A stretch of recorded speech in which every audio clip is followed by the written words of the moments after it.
He walked out on the night she was ready to tell him everything. Nico Valenti had built an empire on instinct, and in one night, his instincts destroyed him. His wife stood in the marble foyer of their Las Vegas penthouse. Rain hammered the glass walls. She was holding a secret so large it could end wars or start them. She had the name, the bloodline, the child growing inside her. She had 3 years of patience and one final chance to save them both. But Nico Valenti chose another woman, and in doing so, he didn't just lose a wife. He lost a kingdom he never knew was his. The rain came without warning, the way the worst things always do. One moment the Las Vegas skyline was blazing, a cathedral of neon and greed pressed against a desert sky, and the next, the storm cracked open above the Strip. Rain slammed down in sheets so thick it felt like the city was being punished for something it hadn't done yet. The streets below the Valenti penthouse flooded fast. Gutters choked.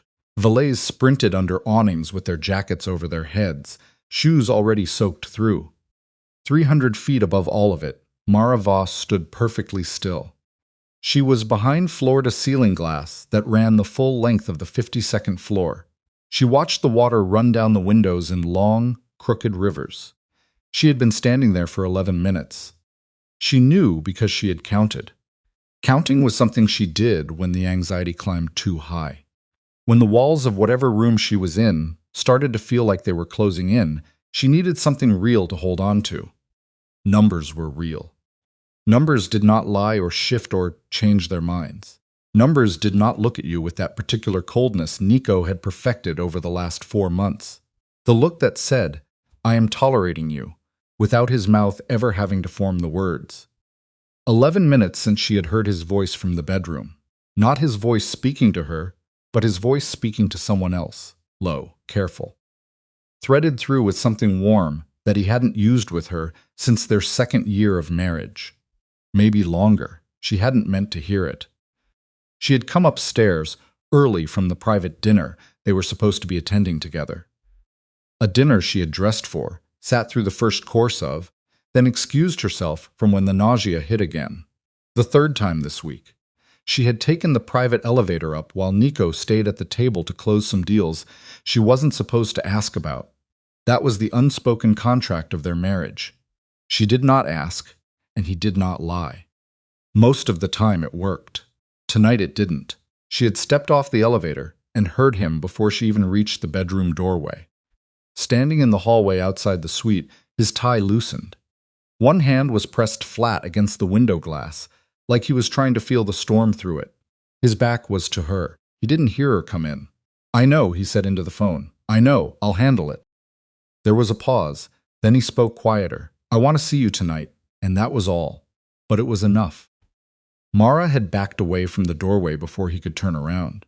She had walked to the far end of the living room, past the white sectional they had argued over buying, past the bar cart she almost never touched, past the glass coffee table where she had once left a positive pregnancy test face up. She couldn't figure out how else to begin that particular conversation. She had stood at the window and started counting. 11 minutes. She heard him come into the room at 12. He didn't announce himself. He didn't call her name.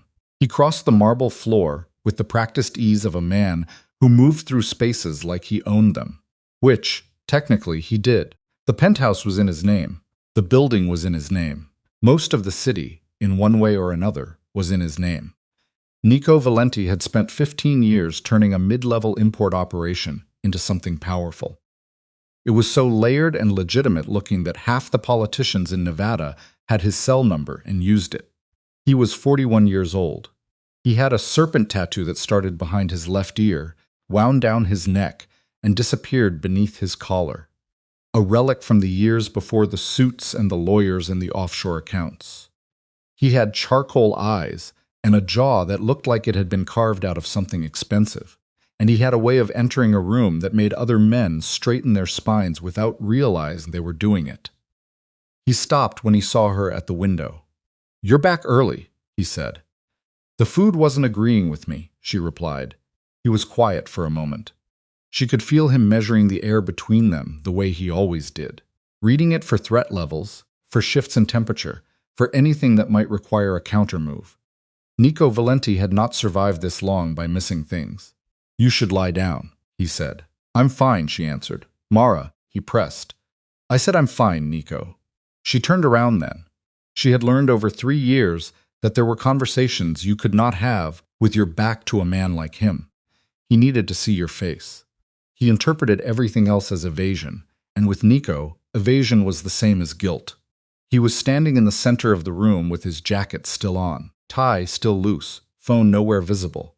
He looked like a man who had already made a decision and was now managing the aftermath of it. "Who were you talking to?" she asked. "Business," he said. At this hour, she questioned. "Business doesn't stop because it rains," he replied. She studied him. He let her. That was the thing about Nico. He could meet your eyes through anything. He had that quality that liars sometimes develop after years of practice. Perfect stillness, no flinching, no tells. He had looked her straight in the eye through 3 years of half-truths, and she had loved him anyway, which was a fact she was still reconciling with her own intelligence. "I need to talk to you," she said. "Can it wait until later?" he started. No. The word came out flatter than she intended. Something moved across his face. Not guilt exactly. More like impatience being forced into a shape that resembled concern. "All right," he said. He moved to the bar cart, lifted the stopper from the crystal decanter, and poured 2 fingers of whiskey into a glass. He didn't ask if she wanted any. He knew she wasn't drinking. He had noticed that much. Mara pressed her fingertips against the cold glass of the window, then pushed off from it and walked toward him. 3 years of careful silence pressing against the inside of her chest. 3 years of swallowed names and edited histories and careful, deliberate omissions.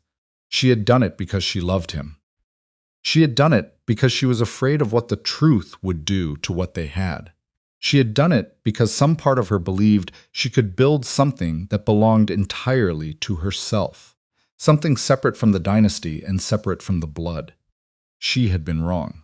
"There are things about me," she started, "that I haven't told you." He took a sip of his whiskey, watching her. "Big things," she said. "Things that affect you. Things that affect what's happening right now between our families. Between your organization and mine." "Let me finish," she said. "Mara." His voice was softer now, which was somehow worse. It was the softness he used when he was closing a door. "I know this is about Celine," he said. The name dropped into the room like a stone into still water. She stared at him.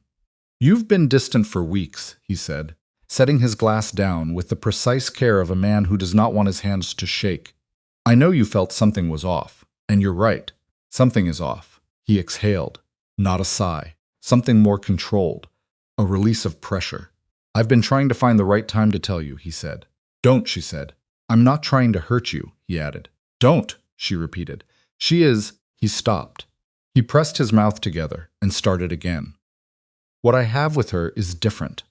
I am not saying what we had wasn't real." He stopped talking. The rain hit the glass so hard it sounded like static, like the building was losing signal. Mara stood 4 feet away from her husband and felt the floor shift beneath her. Not literally, but in the way it does when the version of the world you have been living in dissolves. When you realize the whole structure was thinner than you thought. She had known, of course. You don't love someone for 3 years without learning how they breathe when something is wrong, how their silences change shape, how the quality of their attention shifts when it moves toward someone else. She had known for months. She had been building toward this conversation for weeks, trying to time it right, trying to find the moment when she could lay everything on the table at once. Her name, her father, the child, all of it. She had run out of time. "You're leaving me," she said. It wasn't a question. He didn't answer immediately, which was its own answer. "I think it's better," he said. "How long?" she asked. "How long, Nico?" He looked at the window, then back at her. 7 months, he said. 7 months. She had been carrying his child for 9 weeks. She had found out 6 weeks ago. The math was not kind. "I was going to tell you," he said. "I was waiting for the right time." "You were never going to tell me," she replied. She heard her own voice and didn't recognize it. Not because it was breaking, but because it wasn't. It was completely level, controlled in a way she hadn't felt in years. "You were going to keep this going until it became impossible to ignore," she said. "And then you were going to frame it as something you were doing for both of us. He said nothing. Because that's what you do, she continued. You manage problems. That's all I am right now. A problem you need to manage. That's not true. I don't think of you like that, he began. I need to tell you something. She cut through him without raising her voice. And I need you to listen to me. Not manage me. Not calculate the response. Actually listen. He looked at her for a long moment, then he nodded. She opened her mouth. His phone buzzed. He glanced down, not at her, but at the phone. Just a reflex. Just a second. But it was enough for her to see the name on the screen before he turned it face down against his palm. One name. 3 syllables. Celine. Something in Mara's chest closed like a fist. Don't answer that, she said. I'm not, he said. Nico, she warned. I'm not answering it, he replied. But his hand was already around the phone, and his eyes had already gone somewhere else. That particular distance that settled over him whenever the other world called. The world of deals and danger, and everyone wanting something from him. She had spent 3 years learning the difference between when he was present and when he was already somewhere else. And right now, standing in their rain-streaked living room with the most important words of her life waiting in her throat, he was already somewhere else. Go, she said. Mara, just go. He sighed. I'm not leaving because of a phone call, she stated. You were leaving before the phone rang. She turned back to the window. The city below was drowned and blinking. You made your decision before you walked into this room, she said. You just came up here to perform the conversation. Silence. Then the sound of him picking up his jacket from the chair. I'll have someone bring the car around in the morning, he said. We can sit down and talk through the practical arrangements. I don't want this to be complicated. You deserve better. Get out, she told him. Get out of my house, Mara. It's my house, too. She spun around. Or have you already forgotten that part? The part where we built this together. The part where I sat in your corner every single time someone came for you. She stopped herself, breathed, reset. Get out, Nico. Call your car, go to her, but understand something. She held his eyes and did not waver. You're making a mistake right now that you will not be able to walk back from. He looked at her for 3 full seconds, and then he walked out. She heard the elevator doors open and close. She heard the building hum. She stood in the center of the 52nd floor, with rain swallowing the windows, and her hands perfectly still at her sides. And she understood, with a clarity that felt almost surgical, that the woman she had been inside this marriage had just died in this room. What was left was something older, something that had been waiting a long time. She found her phone on the kitchen counter. She opened a text thread with no name, just a number she had memorized years ago and never stored. Her thumb hovered. Then she typed. He walked out. I didn't tell him I need more time. The reply came back in under a minute. You don't have more time. 24 hours, Mara. After that, I move. Her father's precision, her father's patience. Not infinite, never infinite, just long enough to feel that way until it ran out. She set the phone down on the marble counter and pressed both palms flat against the cold surface and stood there breathing. Just breathing until the shaking in her knees stopped. Then she straightened up, pulled her hair back, and went to find her coat. Nico Valenti did not take the main elevator. He took the service corridor down to the 31st floor, then crossed to the west tower and came out through the casino level. Not because he needed to, but because he was a man who had built his entire life on the principle of never using the most obvious route. Old habit. The kind you don't lose even when the threat is abstract. He came out through the casino floor with his jacket buttoned and his phone in his hand. He wove through the slot machines and the cocktail waitresses and the tourists in their best outfits doing their worst decisions. He felt the noise of it close around him, like armor. This was his world. This was the world he understood. Not the marble penthouse and the silences that stretched too long. And not a wife who looked at him sometimes like she was waiting for him to become someone he didn't know how to be. The black car was already at the curb when he came through the side entrance. His driver, Marco, didn't ask where. He already knew. Nico got in. The door closed. The rain hammered the roof of the car and the lights of the strip smeared across the wet windows like something bleeding. He pulled out his phone and called her back. She picked up on the first ring, the way she always did, like she had been holding the phone and waiting. which she probably had. Celine Cruz was a woman who understood that availability was its own kind of power. She was 34 and ran the most exclusive private events operation in the Western Corridor. She knew everyone worth knowing, and some people who were dangerous to know. And she had been sliding through the edges of Nico's world for 2 years before she slid into his life in a way that felt at the time like inevitability. "Tell me you're on your way," she said. "I'm on my way," he replied. "Did you do it?" she asked. "It's handled," he said. A pause. "How handled?" She pushed. "I walked out," he answered. He could hear her exhale, slow and satisfied, like someone who had been expecting a certain word and finally heard it. "Good," she said. "Come to the Bellagio. Private dining. I already ordered." He watched Las Vegas slide past the windows, wet and electric and indifferent. "Give me 20 minutes," he said. He ended the call. He did not let himself think about Mara standing at that window. He did not let himself hear the particular flatness in her voice when she said, "Get out of my house." Not crying, not screaming, which would have been easier. Just that terrible calm, like a door being shut on something that would not reopen. He was good at not letting himself think about things. It was the core competency that had gotten him to the 52nd floor in the first place. Chess. The Bellagio's private dining level was accessed through a corridor that most guests never knew existed. Past the wine cellar, through a door that looked like part of the wall, down a short hallway carpeted in charcoal. No signage, no host station, just a series of rooms, each one sealed, each one swept for devices twice per evening. It was the kind of place where decisions were made that would only become public years later, if ever. Celine had the corner room. She was already seated when he arrived. One arm draped over the back of her chair, a glass of white wine in her other hand. She was wearing something dark red that she knew she looked extraordinary in. She wore it specifically when she needed him to stop thinking clearly. She had dark hair cut to her jaw and cheekbones that photographers followed around rooms. She had the particular quality of a woman who had been underestimated enough times that she had learned to turn it into a weapon.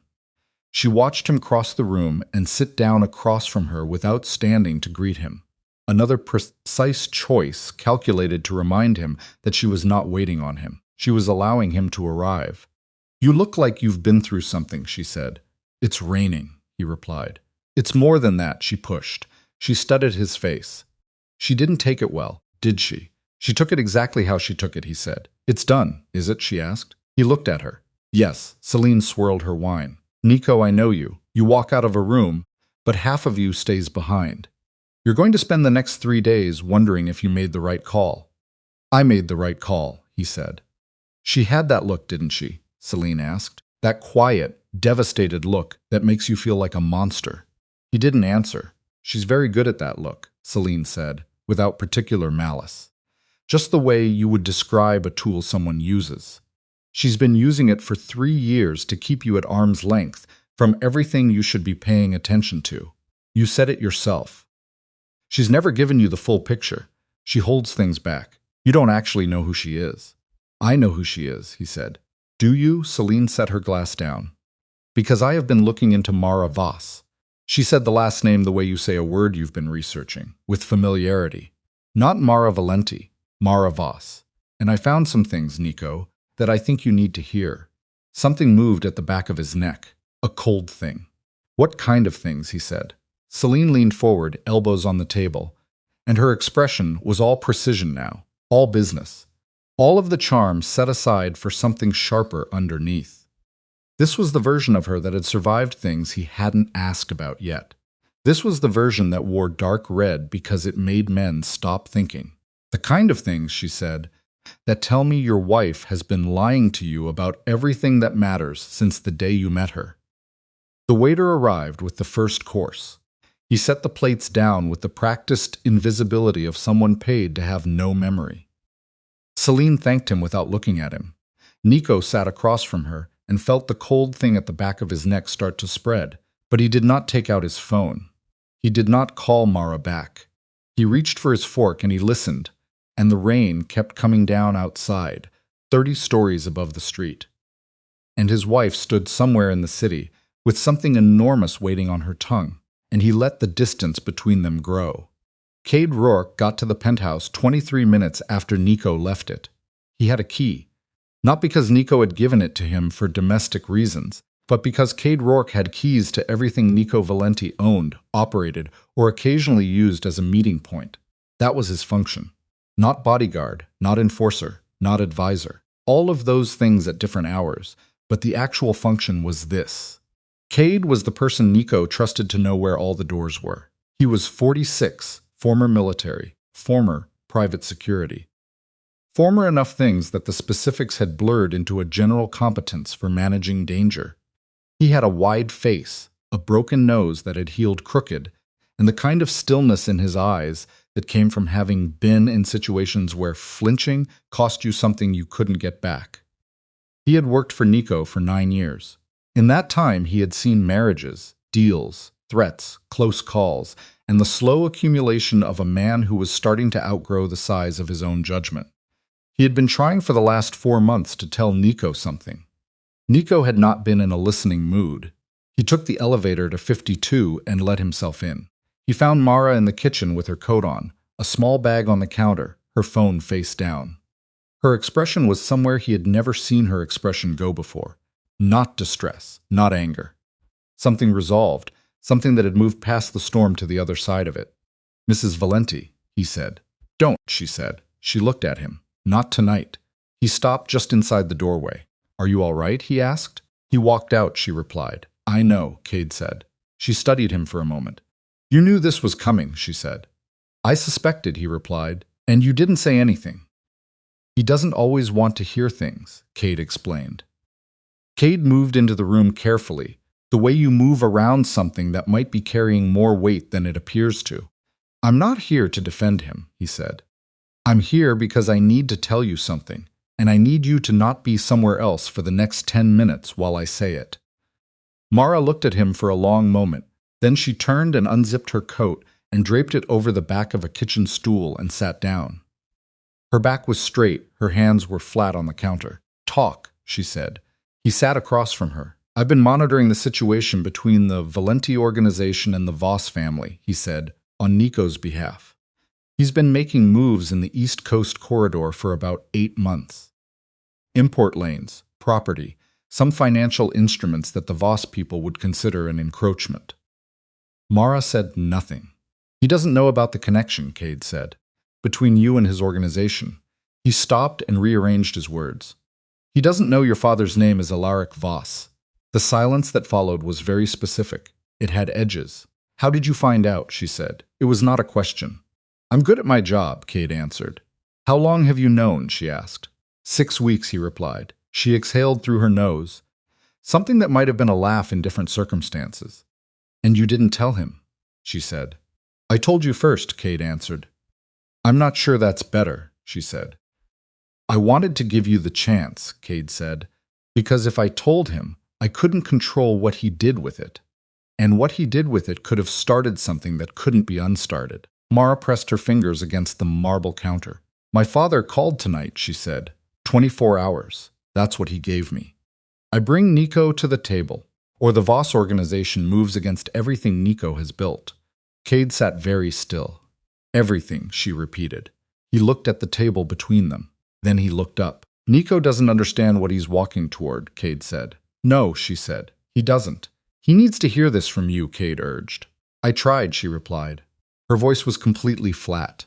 "I was standing in this room trying to tell him, and his phone buzzed, and he looked at her name, and he chose. Right in front of me, Cade.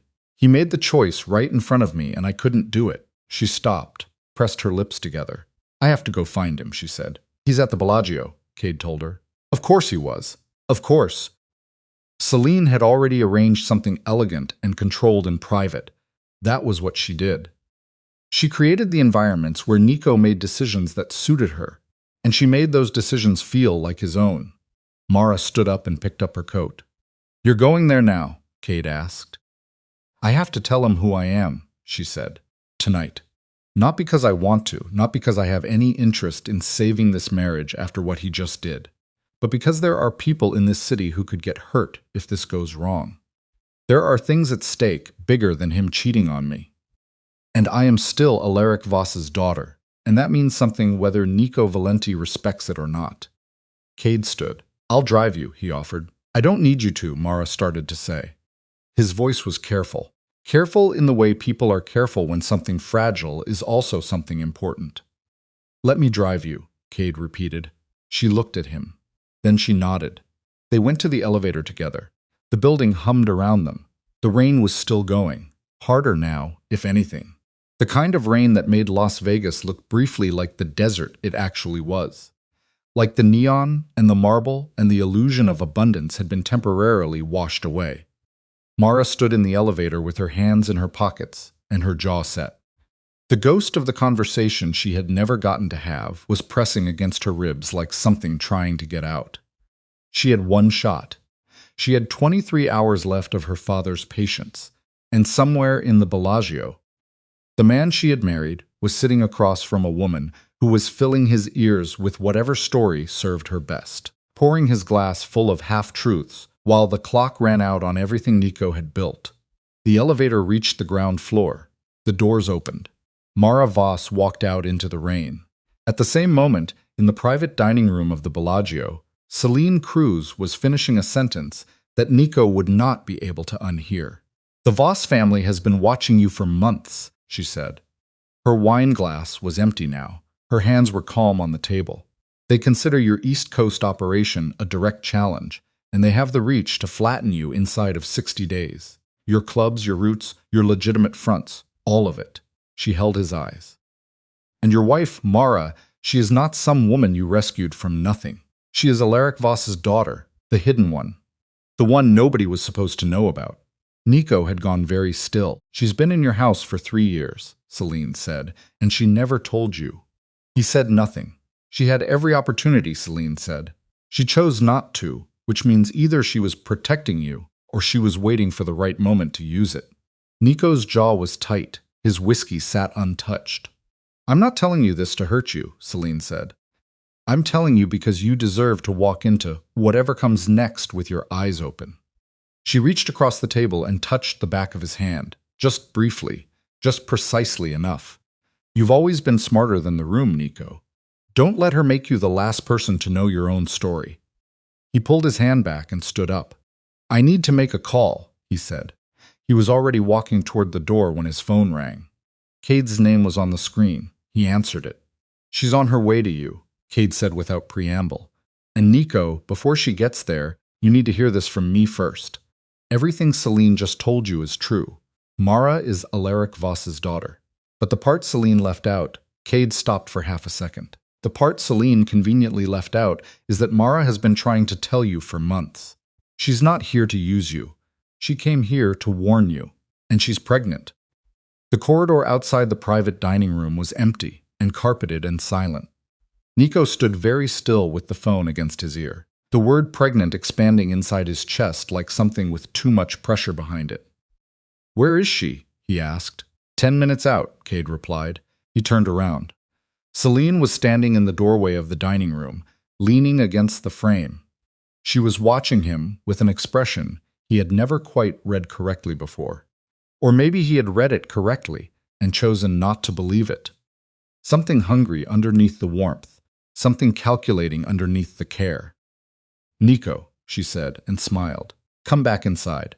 He looked at her, and for the first time in 7 months, he saw her clearly. He moved toward the doorway, not to go back inside but to get past her, to get to the elevator, to get to his wife before she arrived and found him still standing in the restaurant where he had taken Celine to celebrate walking out of his marriage. But Celine stepped into the corridor as he reached her. She put one hand on his chest, lifted her face to his, and she kissed him. It lasted 3 seconds. He pulled back. He looked past her. At the end of the corridor, just through the door that led to the main walkway, Mara stood perfectly still. She was soaked. Her coat was dark with rain. Her hair was plastered to her face, and her hands were at her sides. She had clearly arrived at exactly the wrong moment and seen exactly the wrong thing. And she was looking at him with an expression that he had never, in 3 years of marriage, seen on her face before. It was not heartbreak. Heartbreak he could have worked with. It was something colder, something older. The expression of a person who has just received the final piece of evidence they needed and found that it confirms everything they feared. Mara, he stepped around Celine, hand out. "I know what it is," she said. Her voice was completely quiet. Rain dripped from the hem of her coat onto the carpeted floor. "I came to save us both," she said, "but you already made your choice." She turned and walked back into the storm. The corridor hummed under the weight of the silence she left behind. Nico stood with his hand still extended toward the space where she had been and felt the precise, irreversible sensation of something closing. Not slowly, not gently, but with the clean and final weight of a vault door. Celine touched his shoulder from behind. He did not move. Somewhere in the parking structure beneath the Bellagio, a black sedan was pulling toward the exit. And Nico Valenti, who had built his entire life on never being the last person to understand the room, had just become exactly that. The sedan pulled out of the Bellagio parking structure and into the rain, and Mara did not look back. She sat in the back seat with her hands in her lap, and her wet coat soaking through the leather. She watched the strip blur past the window, all that light smearing in the downpour pink and gold and white. The city performing its permanent illusion of abundance for nobody in particular. And she did not cry. She had cried already. She had done her crying in the elevator on the way down, 30 seconds of it, quiet and controlled. And then she had pressed the back of her wrist against her mouth and stopped it the way you stop bleeding, with pressure and decision. Now there was only the rain and the sound of the wipers in the city going past. "Where to?" the driver asked. She didn't answer right away. She was calculating, not feeling. Because feeling right now would cost her something she could not afford to spend. She had 19 hours left of her father's patience and a husband who had just kissed another woman in a hotel corridor while she stood there, soaked to the skin and carrying his child. And the Voss organization was positioned to destroy everything Nico had built. If she let herself sit inside the emotion of this moment, she would not be functional, and she needed to be functional. "The Meridian," she said on Flamingo. The driver nodded. She pulled out her phone, opened the thread with her father's number, and stared at the last message. "You don't have more time." 24 hours, Mara. After that I move," she typed back. He didn't hear me. "I need a face-to-face tonight." She hit send. Then she leaned her head back against the seat and closed her eyes and let the car carry her through the storm. The Meridian was not a casino, and it was not a hotel. It was a private residential tower that had been built 12 years ago by a development company that no longer officially existed. It was on a block that most people drove past without registering. The lobby had no signage. The staff had non-disclosure agreements. The 47th floor had been maintained at Alaric Voss's expense for 11 years as a staging point. Not a home, not exactly, but a place where the infrastructure of his world could operate without the inconvenience of visibility. Mara had a key card she had not used in 14 months. It still worked. She went up alone. The elevator was slower than the Bellagio's, quieter, and it smelled faintly of something expensive and cold, like money kept in climate control. She stood in it and looked at her own reflection in the brushed steel doors and barely recognized the woman looking back. Coat dark with water, hair destroyed by the rain, eyes that had gone very flat and very focused in the way they went when she was running on something harder than ordinary emotion. She looked like her father. She had always hated that. The elevator opened directly into the apartment. It was large and sparse and lit at low levels. Furniture selected for function rather than comfort. Everything in charcoal and gray and the particular beige of expensive restraint. It smelled like her childhood, which was to say it smelled like nothing, because Alaric Voss had spent his entire life ensuring that the spaces he occupied gave nothing away. He was standing at the window. Of course he was. Alaric Voss was 63 years old and looked 55 on a bad day and looked like a sculpture on a good one. He was tall, with the posture of a man who had spent his whole life refusing to let gravity win. Silver hair. A face with deep lines in it that didn't suggest age so much as pressure. The physical record of decades of decisions made at altitudes that thinned the air. He was wearing a dark suit at 11:30 at night because Alaric Voss did not own casual clothing. He had once told Mara, when she was 12, that the way a person dressed was the first negotiation of every day, and he had never lost that negotiation in his life. He turned when she came in. He looked at her for 2 seconds, the coat, the hair, the particular set of her jaw. "Sit down," he said. "I'm not going to," she started. "Mara, sit down." She sat. He crossed to the bar. Not the ornate kind, just a clean counter with 3 bottles and 2 glasses. He poured water into a glass and brought it to her. Not whiskey, not wine, water. Because he had clocked the pregnancy 4 weeks ago through a source she had not identified yet. He had said nothing about it, and this was how Alaric Voss acknowledged things he wasn't supposed to know, by adjusting his behavior without explanation and waiting for you to figure out the math. She took the water. He walked out, she said. "I know, I tried to tell him tonight. He didn't listen." "I know that too," Alaric replied. "Then you also know that I am out of moves," she said. "He's not at the table. He's at the Bellagio with a woman who has been feeding him information about our family.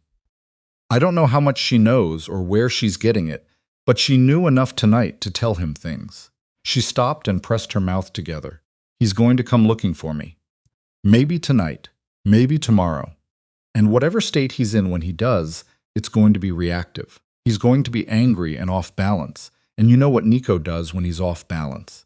He makes aggressive moves," Alaric said.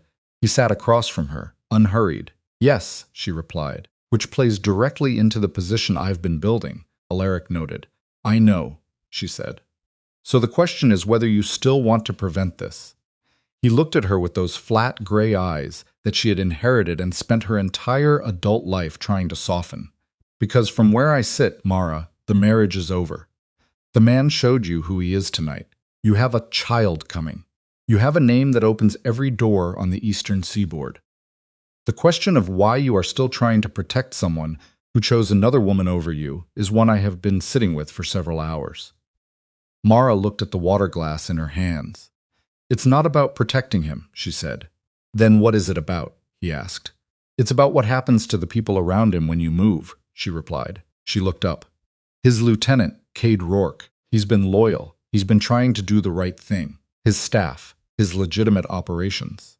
There are 400 people employed in those buildings who don't know anything about the import lanes, who just come to work and cash their checks. And there is," she stopped. Alaric waited. "There is a child," she said quietly. "Nico's child. Who will grow up knowing either that her parents went to war with each other, or that her mother tried to stop it and couldn't." She met her father's eyes. "I'm not protecting him. I'm protecting the story she'll grow up with." Alaric was quiet for a long moment. He had the ability, which Mara had never fully adapted to, of being silent in a way that felt active rather than empty, like he was processing at a depth that didn't require expression. 12 hours, he said finally. "Father, that's an adjustment. 12 hours from now, not 24. If Nico Valenti is not sitting across from me with a willingness to negotiate by 11 tomorrow morning, I begin. And Mara," he leaned forward slightly, "I will not be moved again after this. You understand?" She understood. She stood up and set the water glass on the table. "There's something else," she said. "The woman, Celine Cruz. She knew things about our family that she shouldn't have access to. Specific things. I want to know where she's getting her information." Something shifted in Alaric's expression. Barely. A tightening around the eyes. "We can discuss that," he said. "No," she insisted. "Tell me now." "Mara," he cautioned. "She knew I was your daughter, Father. She knew the name Voss. She knew about the East Coast operation. That's not public information. That's not something you find on a background check." Mara held his gaze and did not let it go. "Who is she?" Alaric stood, straightened his jacket, a habit she recognized. The motion he made when buying exactly 2 seconds. "She is someone who is paid to create proximity to Nico Valenti," he said. The room went very still. "By whom?" Mara asked. "By people who want the Valenti operation disrupted," he answered. "People who have interests in the Eastern Corridor that conflict with both our families and Nico's." He moved to the window, the same window position she had found him in when she arrived, which meant it was his thinking position, which meant he had already been thinking about this. Celine Cruz is not simply a woman your husband became infatuated with. She is a placement. She was engineered into his life. Mara stood very still. "And you knew this," she said. "I became aware of it," he replied. When? She demanded. 3 months ago, he said. 3 months. Her voice did not rise. It was somehow worse that it didn't. You knew for 3 months that someone had deliberately inserted a woman into my marriage to destabilize it, and you said nothing to me. I was monitoring the situation, he stated. She destroyed my marriage tonight. Mara fired back. The control cracked for exactly 1 second. 1 second where Mara's voice went tight and something raw got through. Then it sealed again. She stood in a hotel corridor and kissed my husband in front of me. She has been in his ear for 7 months, telling him I'm ordinary and untrustworthy and not worth his time. And you knew. You watched it happen. Alaric turned from the window. His expression was the one she knew worst. The one that was not without feeling, but that placed feeling several rooms away from the current conversation. I made a strategic decision, he said. You made a decision that cost me my family, she told him. You don't know yet what it cost, he argued. I know what it cost tonight, she replied. He looked at her for a long moment. In the low light of the apartment, with the rain still going outside, he looked older than he had when she walked in. Not old. Alaric Voss would never look old, but like a man who had made a calculation and was now beginning to understand its full dimensions. Who are they? She said. The people who paid for Celine. A consortium, he answered. Eastern interests. You don't need the names yet. I'll need them eventually, she stated. Yes, he said. You will. She moved toward the elevator, stopped with her hand on the wall panel. I'll get him to the table, she said. Not for the alliance. Not for you. Because there is a child who deserves to know that at least one of her parents tried to stop the world from burning before she was born. She pressed the button. The elevator opened.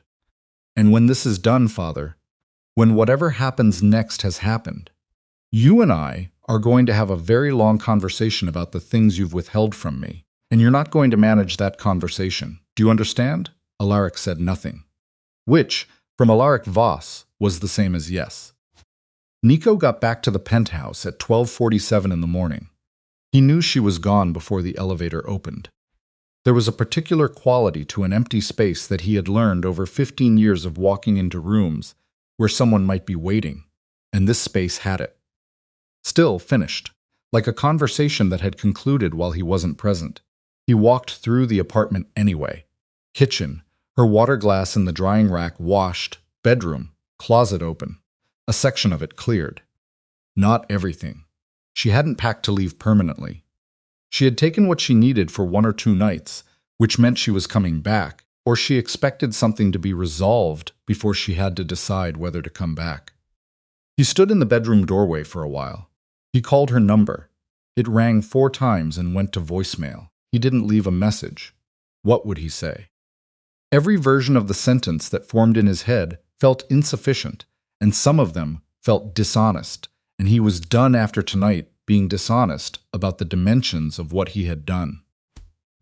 He went to the living room, poured himself the whiskey he hadn't touched at the Bellagio, sat on the white sectional that they had argued about buying, and looked at the rain on the glass and thought about a word. Pregnant. Cade had said it in a corridor, and he had not asked for confirmation because he had not needed to, because the math was there if you looked at it. The nausea she had mentioned 3 times this week. The way she had stopped drinking without explaining why.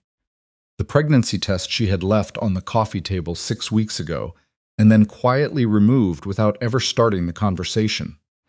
He had been careful not to start either, because starting it would have required him to stop moving long enough to exist inside the life they had built together. And he had not been willing to do that. He had not been willing to slow down.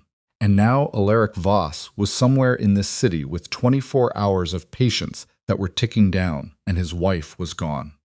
And the woman he had chosen instead had been placed in his life like a loaded mechanism by people he didn't have names for yet. And he was sitting on a sectional he had argued about in a marriage he had treated like an inconvenience. He picked up his phone and called Cade. It rang once. "Where is she?" Nico said. "Somewhere safe," Cade answered. "I don't know the exact location." "Cade," Nico pressed. "She didn't tell me where she was going, Nico. She's not obligated to." There was a pause. "You need to understand what's in motion right now. Alaric Voss, East Coast Corridor, 24 hours. "I understand," Nico said. "Less than 24 now," Cade noted. Nico pressed his thumb and forefinger against the bridge of his nose. She came to tell me, he said. Tonight. That's what she was trying to tell me. Yes, Cade confirmed, and instead he stopped. Yes, Cade said again. How long have you known? Nico asked. About her being Voss's daughter, 6 weeks. The answer was flat, and even, which meant Cade had been prepared for this question and had decided on honesty over self-preservation, which was why Nico had kept him for 9 years. I found out through a financial trail, Cade explained. I came to her first. I gave her the chance to tell you herself. Why? Nico asked. Because the way information lands depends on who delivers it, and I thought it would land better from her. A pause. I was right about that. I was wrong about the timing. Nico was quiet. Celine Cruz, he said. What about her? Cade asked. She knew, Nico stated. She told me before I could get to Mara. She already had the information. Mara's name, the Voss connection, the Eastern operation. He set his glass down on the coffee table with a sound that was too loud for the room. Nobody gets that information by accident. Where is she getting it? A longer pause. The kind that meant Cade was deciding how much to say.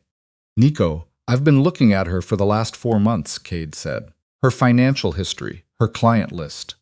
There are deposits that don't match her event business. Regular, clean, but too clean. The kind of clean that means someone knows how to structure transactions. Someone is paying her. Someone has been paying her for the better part of a year, Cade said. I don't have the source yet, but Nico, the timing matches. The payments started right around when she made contact with you. The rain hammered those windows. Nico sat with his phone against his ear and felt something he almost never felt. Not fear, not exactly, but the cold clarity of a man who has just understood that he is standing inside a trap that was built specifically for him and has been standing in it for 7 months and only just now noticed the walls. Get me a name, he said by morning. I'm already working on it, Cade replied. And find Mara, Nico added. Another pause. Nico, Cade said. She's not going to want to see you tonight. I know, Nico admitted. Let her be, Cade suggested. I know, Cade. Find her anyway. I'm not going to call her. I just need to know she's safe. He stood up from the couch and walked to the window. The city below was still drowning. And get me on Alaric Voss's schedule, he ordered. Whatever it takes. Whatever I have to offer as an opening position. You want to go to him first? Cade asked. He's the one with the clock running, Nico said. Nico pressed his hand flat against the glass. Cold, real. The exact opposite of everything tonight had felt. The only move I have left is to go in with nothing and let him see it, Nico explained. No leverage, no counterplay. Just the truth about what I didn't know and what I'm willing to do about it. That's not how you usually operate, Cade noted. No, Nico said. It's not. He ended the call. He stayed at the window for a long time. The rain started to ease, not stop, just lighten, and the neon below re-emerged through the wet, bleeding its colors back into the street.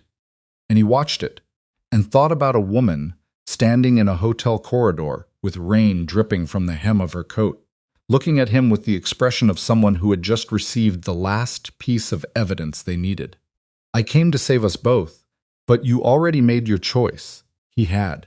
He had made it before he knew what he was choosing.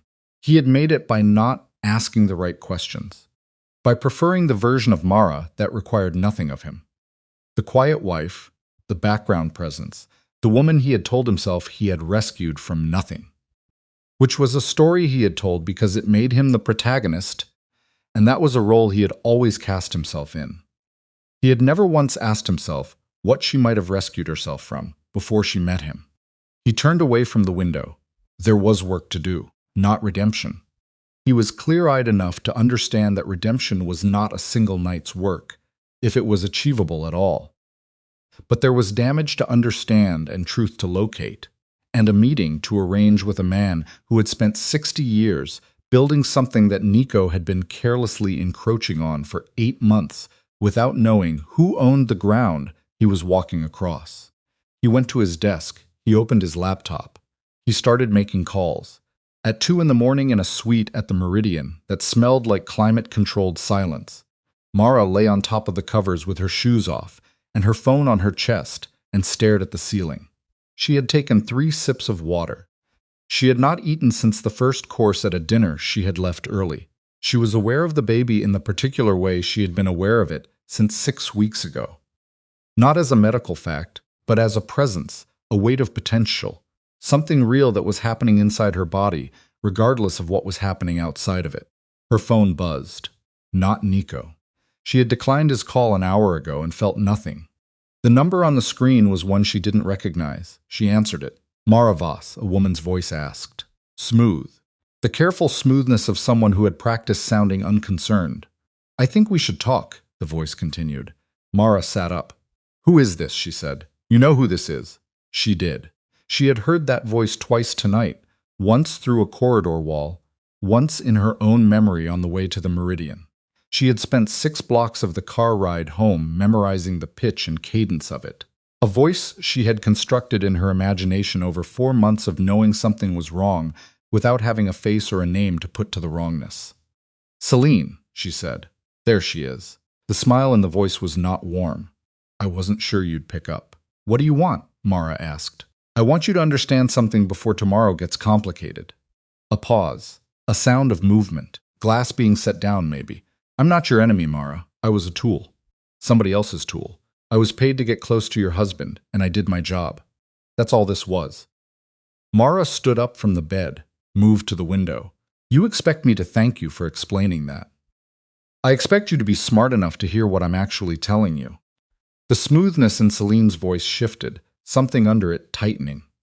The people who paid me are not finished with Nico Valenti. Getting him away from you was step 1. Isolating him from his most stable source of information and support was step 1. What comes next is worse. Mara was very still. What comes next, she said. I don't have all of it, Celine admitted. I was given what I needed and no more. A pause. But I know they've been in contact with someone inside the Voss organization, someone close to your father. They're not just going after Nico. They're trying to accelerate the conflict between Valenti and Voss. Use it. Ride it. Let the 2 organizations destroy each other and then walk into the space that's left. The ceiling of the room felt lower than it had a minute ago. Why are you telling me this? Mara said. Because I made a calculation, Celine said. I looked at the board, and I looked at the players, and I looked at who is most likely to still be standing at the end of this. And it isn't the people who paid me, and it isn't your husband, and it isn't your father. The pause that followed was precise. It's you, and I am a woman who bets on the person most likely to survive. Mara pressed her hand against the cold window glass. I want a name, she said. The people who paid you. I want one name. I'll send it to this number in an hour, Celine said. After that, whatever you do with it is your business. And Mara, a beat. Whatever you think of me for what it's worth, I didn't expect to like you. Most men's wives are boring. You're not boring. She ended the call. Mara stood at the window with the phone in her hand, and the rain outside finally slowing to something that looked like drizzle. The city below re-emerging in pieces, wet and bright and indifferent. Someone inside the Voss organization, close to her father. She looked at the phone in her hand, then she opened her contacts, found the unsaved number, her father's number. She did not call him, not yet, because Alaric Voss was 63 years old and had built a dynasty on the principle of controlling information flow. And if someone inside his organization had been turned, he would manage the revelation of that information the same way he managed everything, by using it as a lever before she could use it as a warning. She needed to know the name first. She needed to know who was close enough to her father to be fed intelligence about the Voss family, and trusted enough by an outside consortium to be used as a relay before she could figure out what move to make next. She sat on the edge of the bed. She set a timer on her phone for 55 minutes. She closed her eyes. Not to sleep. She would not sleep tonight. But because there was a calculation to run, and she needed to run it in the dark, away from the light and the rain and the sound of a city that had never once cared about any of them. And she needed to do it fast, because the clock on her father's patience had ticked from 12 hours to 11.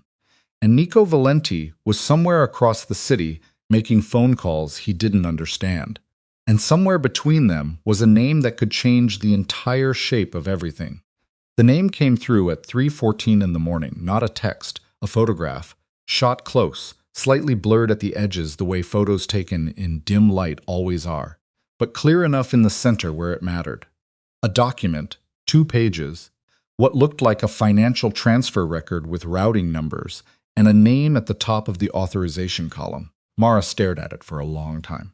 The name was Daniel Voss, her cousin, her father's nephew, the only child of Alaric's younger brother, who had died 11 years ago of causes that the family had never discussed with complete honesty. Daniel was 38. He had a seat on the Voss operational board. He had access to routing infrastructure, communication logs, personnel schedules. He had been present at every major strategic meeting for the last 4 years, because Alaric had been grooming him as a secondary successor, not the primary. That was always going to be Mara, hidden or not, but a contingency, a loyal backup, loyal. She set the phone face down on the bed and pressed both hands against the tops of her thighs and sat with it. Daniel Voss had been feeding information to an outside consortium, had told them about Mara's identity, had given them the intelligence they needed to build Celine Cruz into a weapon and point her at Nico. He had been sitting in her father's meetings and eating her father's trust and using it to accelerate a war that would leave both the Valenti and Voss organizations weakened enough for a third party to walk into the gap. She picked the phone back up. She called Celine's number. It rang twice. You got it, Celine said. Not a question. Daniel Voss, Mara said. Yes, Celine replied. How long? Mara asked. 18 months, maybe longer, Celine answered. I only have documentation going back 18. Who does he represent? Mara asked. On the other side, a holding group registered in Luxembourg, Celine explained. The actual principles are, I don't have clean names, Mara. I have structures, shell layers, whoever they are. They're very good at not being found. But Daniel is findable. Daniel is very findable, Celine said. Mara stood up, walked to the window. The rain had stopped. Las Vegas below was doing its post-storm thing. The streets catching all that light and throwing it back twice as bright. Everything washed and gleaming and fake. Why didn't you come to me with this sooner, she said. Because sooner you were the Mark's wife, Celine said. Now you're something else. What am I now? Mara asked. The only person in this situation who knows the full board, Celine said. Your father doesn't know about Daniel. Nico doesn't know about the consortium. Nobody has the complete picture except you. A pause. That's either a very powerful position or a very dangerous one. It's both, Mara said. She ended the call. She stood at the window with the city below her and did the things she had been trained since childhood to do in moments of maximum complexity. She stripped the emotion out of the room entirely and looked at only the structure, the skeleton of the situation, clean of everything personal. Daniel had flipped. Daniel had been feeding the consortium. The consortium had engineered Celine to fracture the Valenti-Voss proximity before any alliance could form. Because an alliance between those two organizations would have been untouchable. And untouchable was bad for whatever the consortium was building in the Eastern Corridor. The plan was working. Nico had walked out on her. Her father's clock was running. The two organizations were 48 hours from open conflict. But Daniel didn't know she knew. That was the only card she had. She reached for a coat. She found Cade's number and called it at 3:31. He picked up on the second ring, which meant he hadn't been sleeping either. I need you to set up a meeting, she said. Not with Nico, with Daniel Voss. Mara, what? Cade asked. I needed to look casual, she instructed. Not arranged. Can you do that? I can do most things. Cade said carefully. But if you're telling me what I think you're telling me, I'm not telling you anything yet, she said.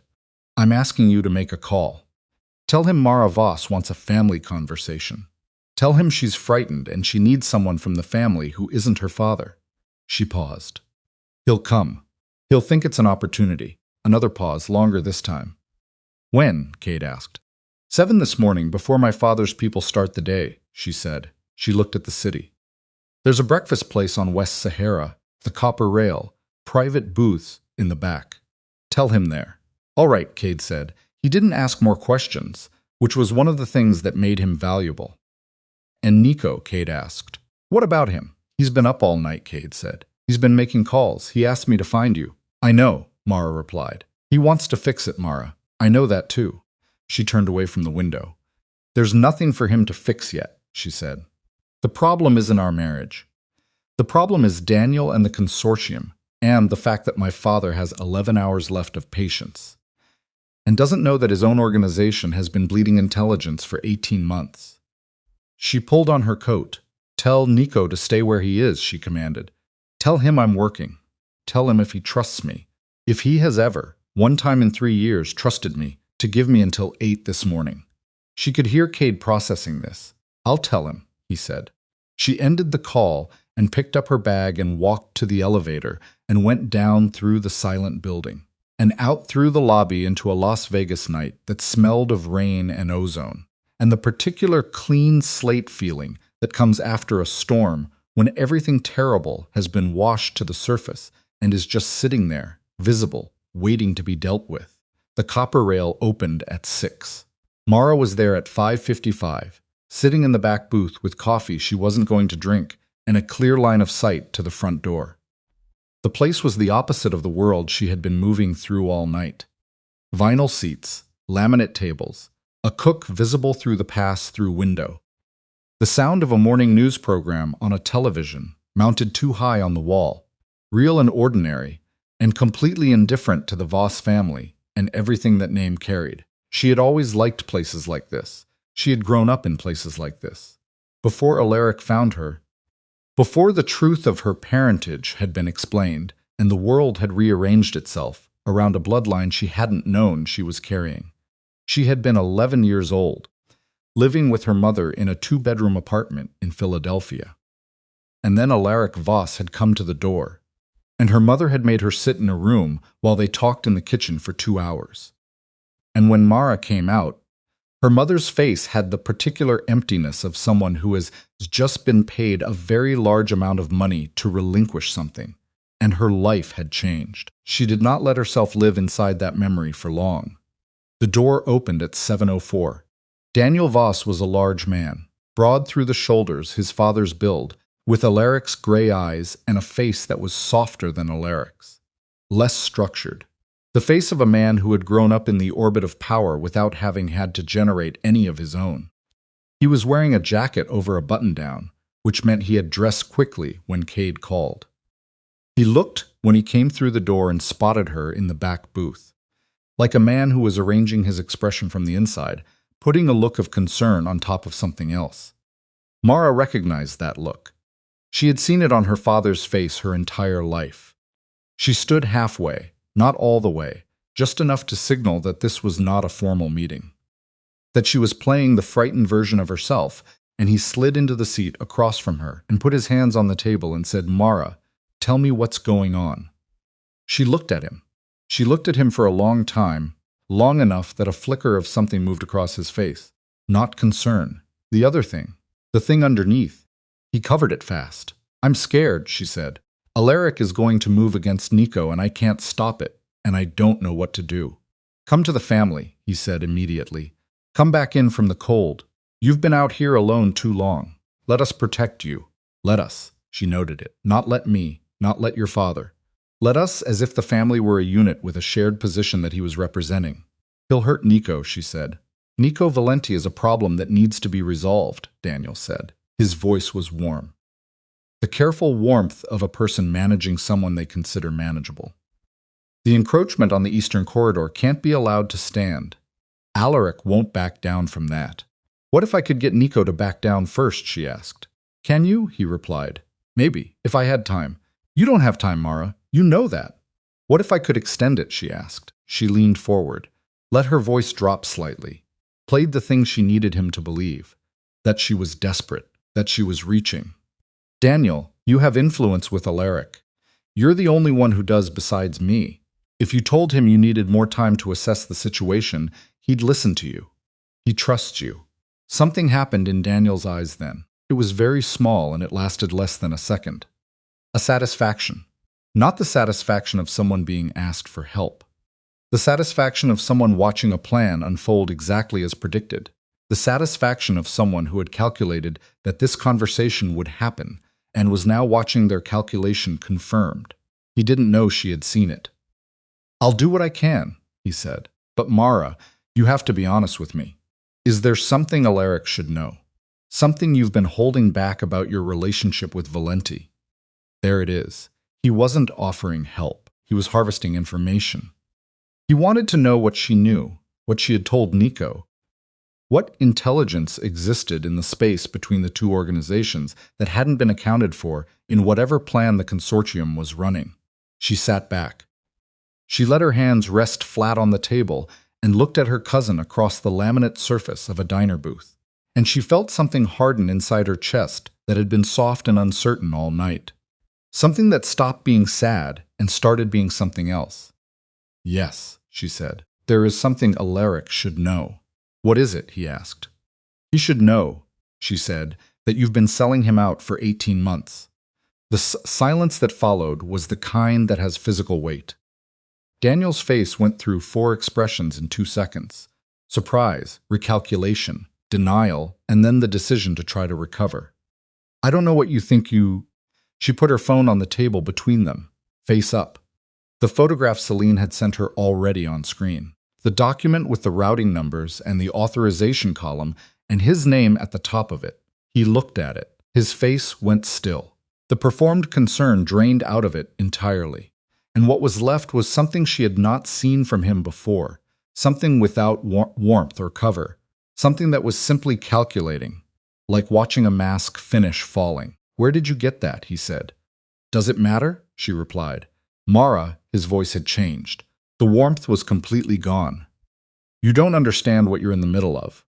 "I understand exactly what I'm in the middle of," she said. "You turned. Someone offered you something. Money, position, a seat at a different table. And you sold your family's intelligence to a Luxembourg consortium that engineered a woman into my husband's life to fracture any alliance between Valenti and Voss, because a combined operation would have been too strong for them to compete with in the Eastern Corridor." She held his eyes. "How am I doing?" Daniel looked at her for a long moment. Then he leaned back against the vinyl seat and the last of the performance left his body, and he crossed his arms. He looked at her the way a man looks at a problem he is reconfiguring his response to in real time. "You're smarter than Alaric gives you credit for," he said.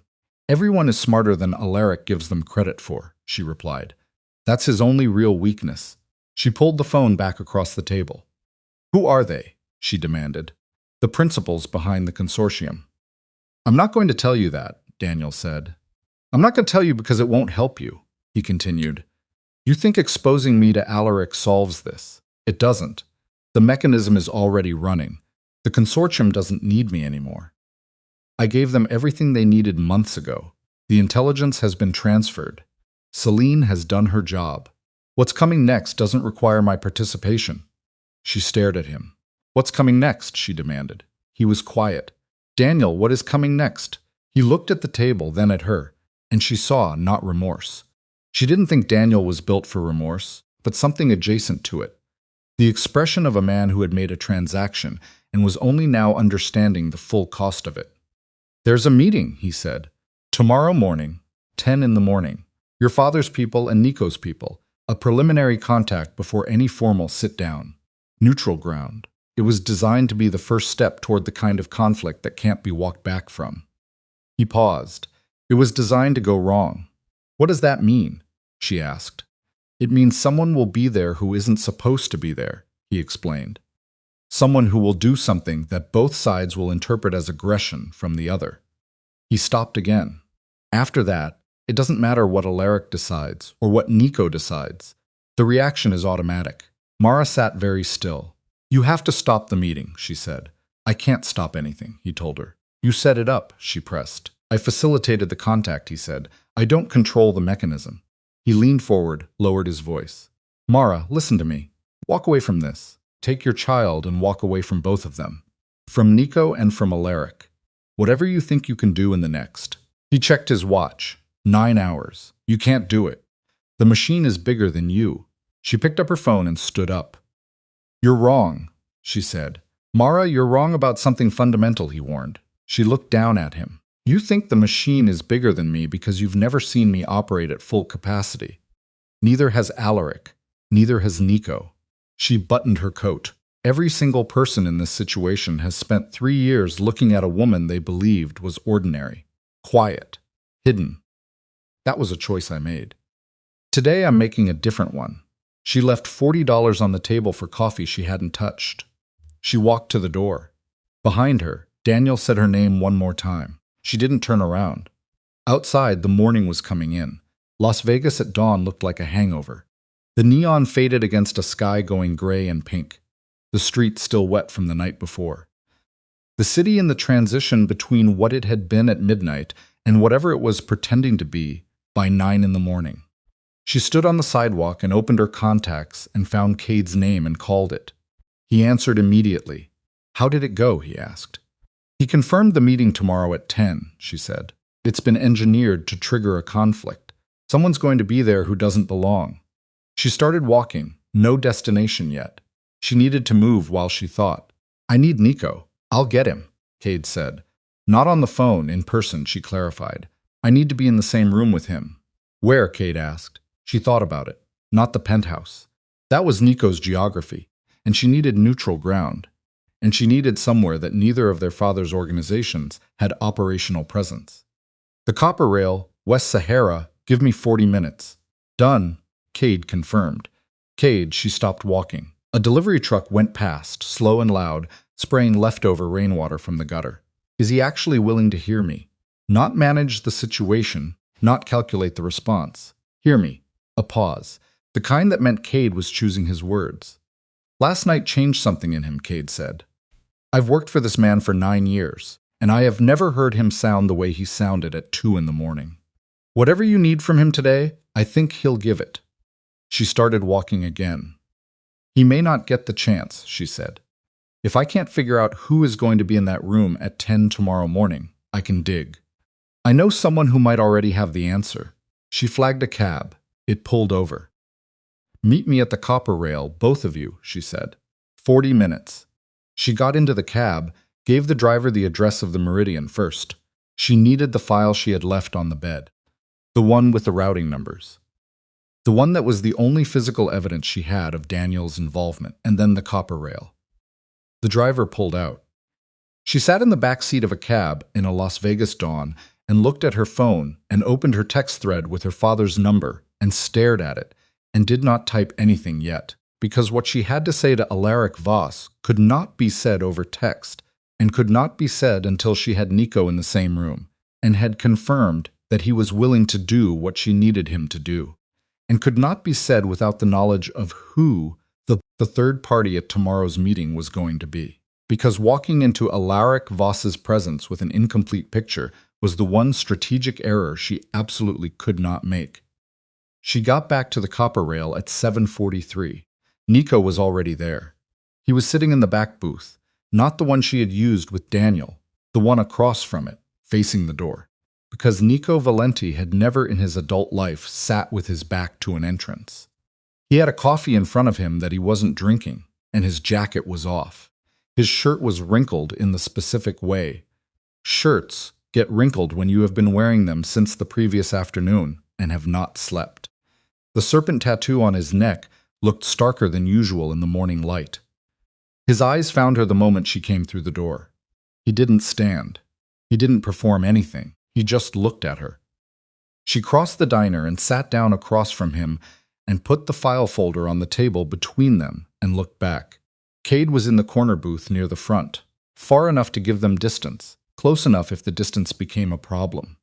For a moment, neither of them said anything.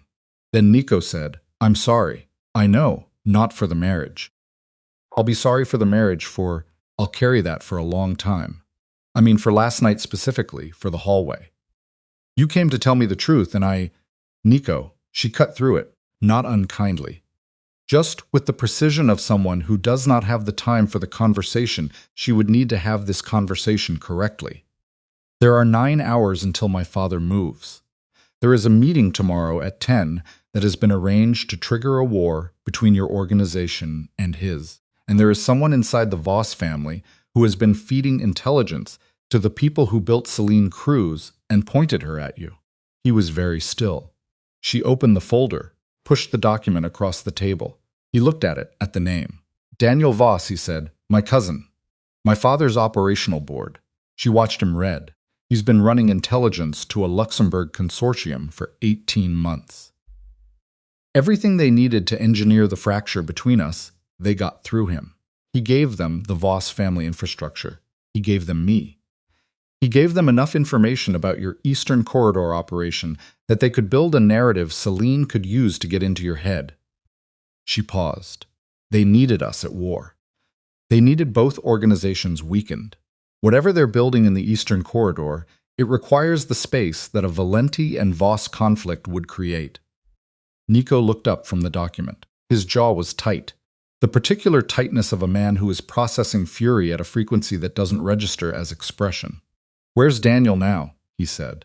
"I don't know," she replied. "He left the diner after me. He knows I have this." She tapped the folder. "He'll be trying to reach his principals, or he'll run." "He won't run," Nico said. "Running acknowledges what he did. He'll try to get ahead of it. He'll go to Alaric first and frame the narrative before you can." She looked at him. "You're right," she said. "Which means we have less time than 9 hours. Yes." He pushed the document back across the table, picked up his coffee, set it down without drinking it. His hands were not shaking. She would have expected them to shake, given everything, but they weren't. His hands were very still, which was, she realized, the most dangerous version of Nico.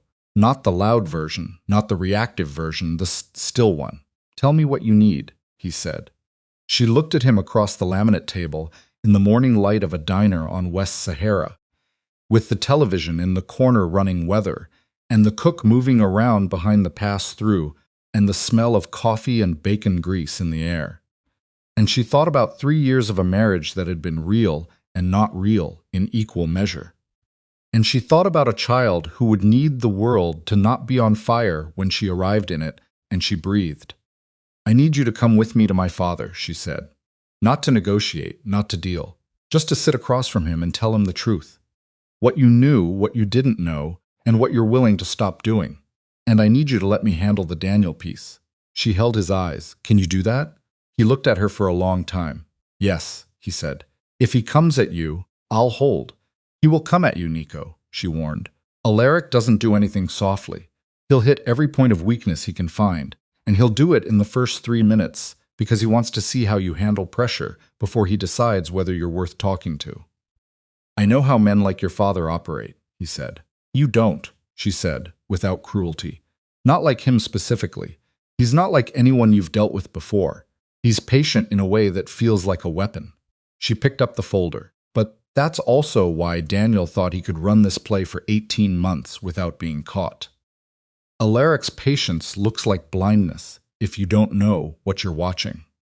Cade appeared at the edge of her peripheral vision, moving from his corner booth toward them with his phone in his hand. His face carried something she had learned to read over one night. The look of a man who has just received information that changes the shape of the next hour. He reached the table and put his phone face down and said, "Daniel Voss arrived at the Meridian 14 minutes ago." Mara's stomach tightened. "He went to Alaric," she said. "The Meridian is your father's location?" Nico asked. "Yes." She was already standing, folder under her arm, coat half on. "He's going to get there first and frame it. He'll tell Alaric I'm compromised, that I've been feeding Nico information, that I'm the leak." She looked at Cade. "How long to the Meridian?" 8 minutes if we move now," Cade said. "Then we move now." She was already at the door. The elevator to the 47th floor felt slower than it had at 2 in the morning. Mara stood in it with Nico on her left and Cade on her right and watched the numbers climb and felt her pulse in her throat. Not panic, not quite, but the physiological reality of someone whose body understood the stakes, even while the mind was trying to stay above them. Nico said nothing. He was doing the still thing. She could feel it coming off him like a frequency. The elevator opened. Alaric Voss was standing in the center of the apartment. Daniel was standing 6 feet to his left, near the window, with his arms crossed, and his face already arranged into the expression of a man who has recently delivered difficult news and is managing the aftermath of it, with practiced grief. 2 men she didn't recognize stood near the far wall, not staff, the specific stillness of security. Alaric's eyes went to her, then to Nico, then back to her. "Mara," he said. "Whatever he told you," she said, walking into the room. "He told you first because he wanted to shape it." "She's been communicating with Valenti," Daniel said. His voice was controlled and sad in the particular way of someone performing sadness. For longer than tonight. I've had concerns for months, Uncle. I should have come to you sooner. I take responsibility for Daniel. She turned to look at him directly. Stop, she said. He met her eyes. Something moved in his that she recognized. The flicker of a man recalculating how much she actually has versus how much she's bluffing. She opened the folder. She crossed the room and held the document out to her father. Alaric looked at it without taking it, which was a technique. Making someone hold the thing they've brought while he assessed it at his own pace. She held it steady. Her arm did not waver. He took it. He read it. The room was completely silent. Through the windows, the Las Vegas morning was going full now. The last of the dawn color burning off, the city settling into its daytime performance. Somewhere in the building, a phone was ringing distantly in a different apartment. Alaric looked up from the document. He looked at Daniel. Daniel's performed grief had gone very quiet. 18 months, Alaric said. Not a question. A measurement. The voice of a man placing the weight of a thing on a scale he had been running his whole life. Uncle, how much? I didn't sell operational infrastructure. How much did you give them? The room pressure changed. Both of the men near the far wall had straightened slightly. Cade, behind Mara, had shifted his weight. Nico had not moved at all. Daniel's composure cracked down the center. Not dramatically. Not the way composure cracks in movies all at once. It cracked the way real things crack. In a small specific place first, a tightening around the eyes, a slight opening of the mouth that he closed again, a breath that came in wrong. They approached me, he said. They knew things about the family already. They said if I didn't cooperate, they would release information that would implicate me in your brother's death. The silence that followed had a different quality than the silence before it. Alaric set the folder down on the table beside him with the careful precision of a man ensuring his hands remained visibly controlled. My brother's death, he said. I was there, Daniel said. His voice had dropped to almost nothing. 11 years ago, I was there, and I made a decision that they found out. I don't know how, but they had documentation, and they said, You've been leaking this family's intelligence for 18 months, Alaric said. To protect yourself from the consequences of something that happened 11 years ago. I didn't have a choice, Daniel said. You had a choice.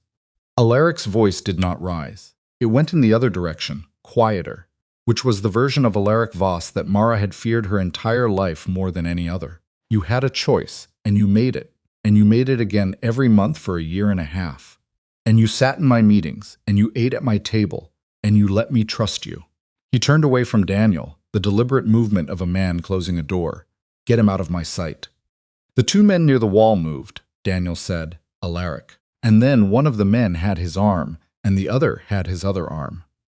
And Daniel Voss, who had spent 18 months running a play he thought was clever enough to survive, was walked out of the apartment and into the service corridor, and the door closed behind them, and the room reconfigured itself around his absence. Alaric stood with his back to the window. He looked at Nico Valenti for the first time since Nico had entered the room. Nico looked back. Mara stood between them, not literally, but in every way that mattered, and felt the weight of both of them pressing from opposite directions, and held herself in the center of it. Mr. Voss, Nico said. His voice was level, not deferential. Nico Valenti was constitutionally incapable of deference, but without aggression.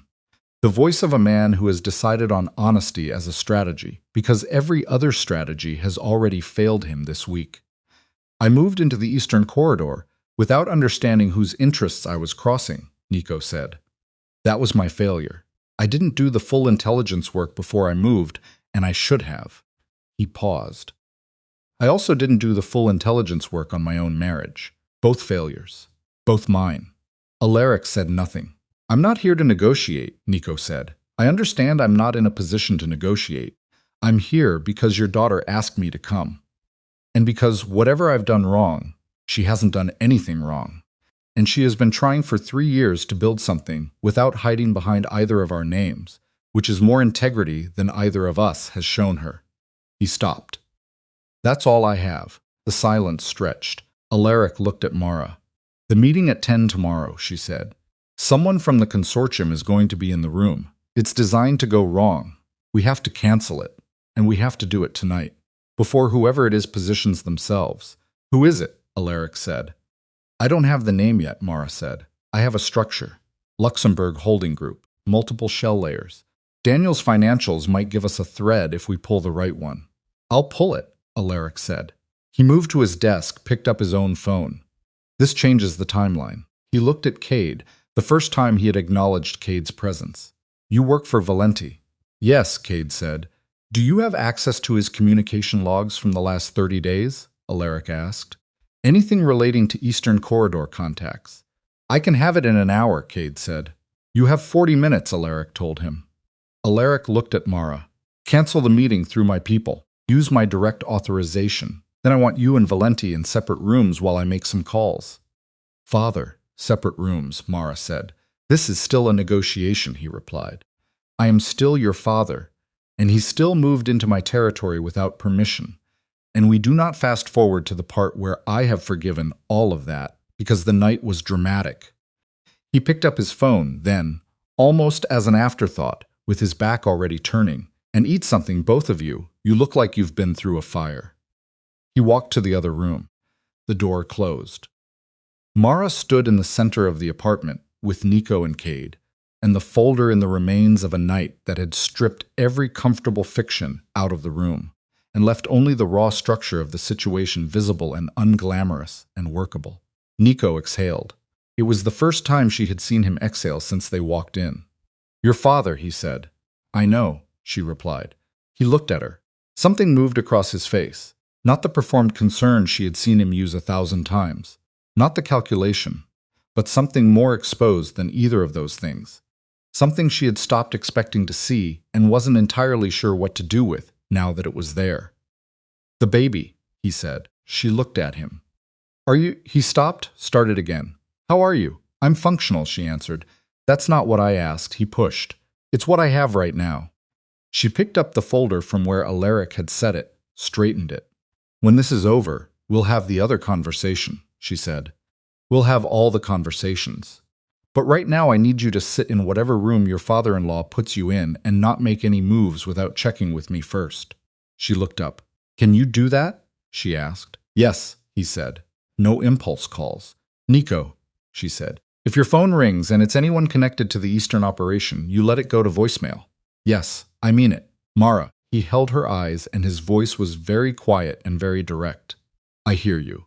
I will do what you ask. I understand that I have not earned the right to lead anything in this room today. She held his gaze for 3 seconds. Then she nodded. Cade said, I'll start pulling the communication logs. He moved toward the door. Mara sat down at the table, opened her laptop, and began drafting the cancellation authorization for the 10 in the morning meeting in the language her father's people would recognize. The formal phrasing, the correct reference codes, the tone that said this comes from the top and is not a discussion. The apartment hummed around her. Through the wall she could hear Alaric's voice, not the words, just the low measured cadence of a man making calls that would move significant things. Her phone buzzed. Unknown number. Different from Celine's number. Different from any number she had seen tonight. She looked at it, answered it. Silence on the other end, not the silence of a dropped call, the silence of someone present and choosing not to speak first. Who is this? She said. A voice came back. Male, accented in a way she couldn't immediately place, European possibly, with something under it that had been trained out of the original. Calm in the particular way of someone who operates at altitude and has never found any individual situation especially alarming. Ms. Voss, the voice said, or do you prefer Valenti? I understand the situation has become somewhat ambiguous. She sat very still. We haven't been introduced, the voice said, but I believe you've been looking for me. Luxembourg Holding Group. Multiple shell layers. 18 months of infrastructure, of which Daniel Voss was only the most visible thread. I'm not calling to threaten you. I'm calling because you've impressed me, and I find it more productive to speak directly to impressive people than to continue routing around them. Another pause. There is a version of tomorrow morning that doesn't end in conflict. I'd like to discuss it. Does it? Mara looked across the room. Nico was watching her. She held up one hand. Wait, and turned slightly away and said into the phone, then discuss it. Not over the phone, the voice said. In person. Tonight. There is a location I'll send to this number in 5 minutes. Come alone or don't come, I'll know either way. And if I don't come, she challenged. Then tomorrow at 10 o'clock, the person I have positioned in that room will do what they were positioned to do.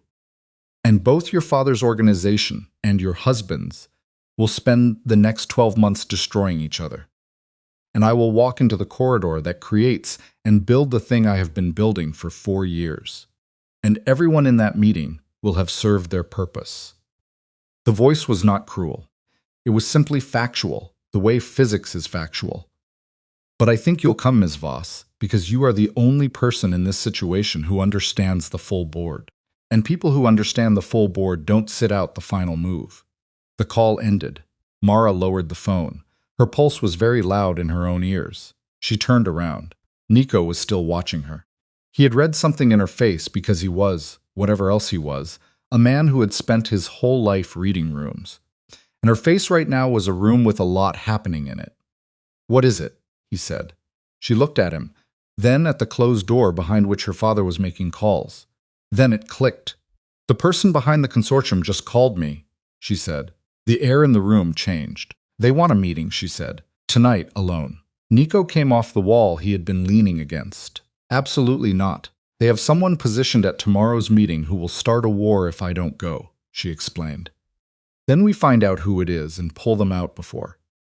We have 9 hours, she said. We don't have the name. We don't have the location. We don't have the documentation trail yet. Cade needs time to pull the logs. Alaric needs time to work the financial thread. And none of that is certain. She looked at Nico steadily. This is certain. He called me because I got close enough to make him move. That's leverage. If you go alone to a meeting with the man who has been running a play to start a war, Mara, I know you're pregnant. I know that too. Then you understand why I'm telling you that you are not walking into a room alone with... I understand why you're saying it, she said.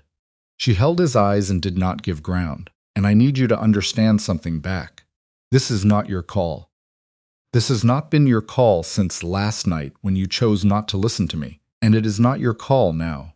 I am Alaric Voss's daughter. I have been navigating rooms with dangerous men in them since before I knew that was what I was doing. And if there is a chance, one chance, to get a name and a location and stop tomorrow from happening, I am not going to sit in a safe room while it passes. Nico stood 6 feet away from her and breathed. She could see him fighting it. The instinct, the ego, the 15 years of being the one who walked into rooms so that no one else had to.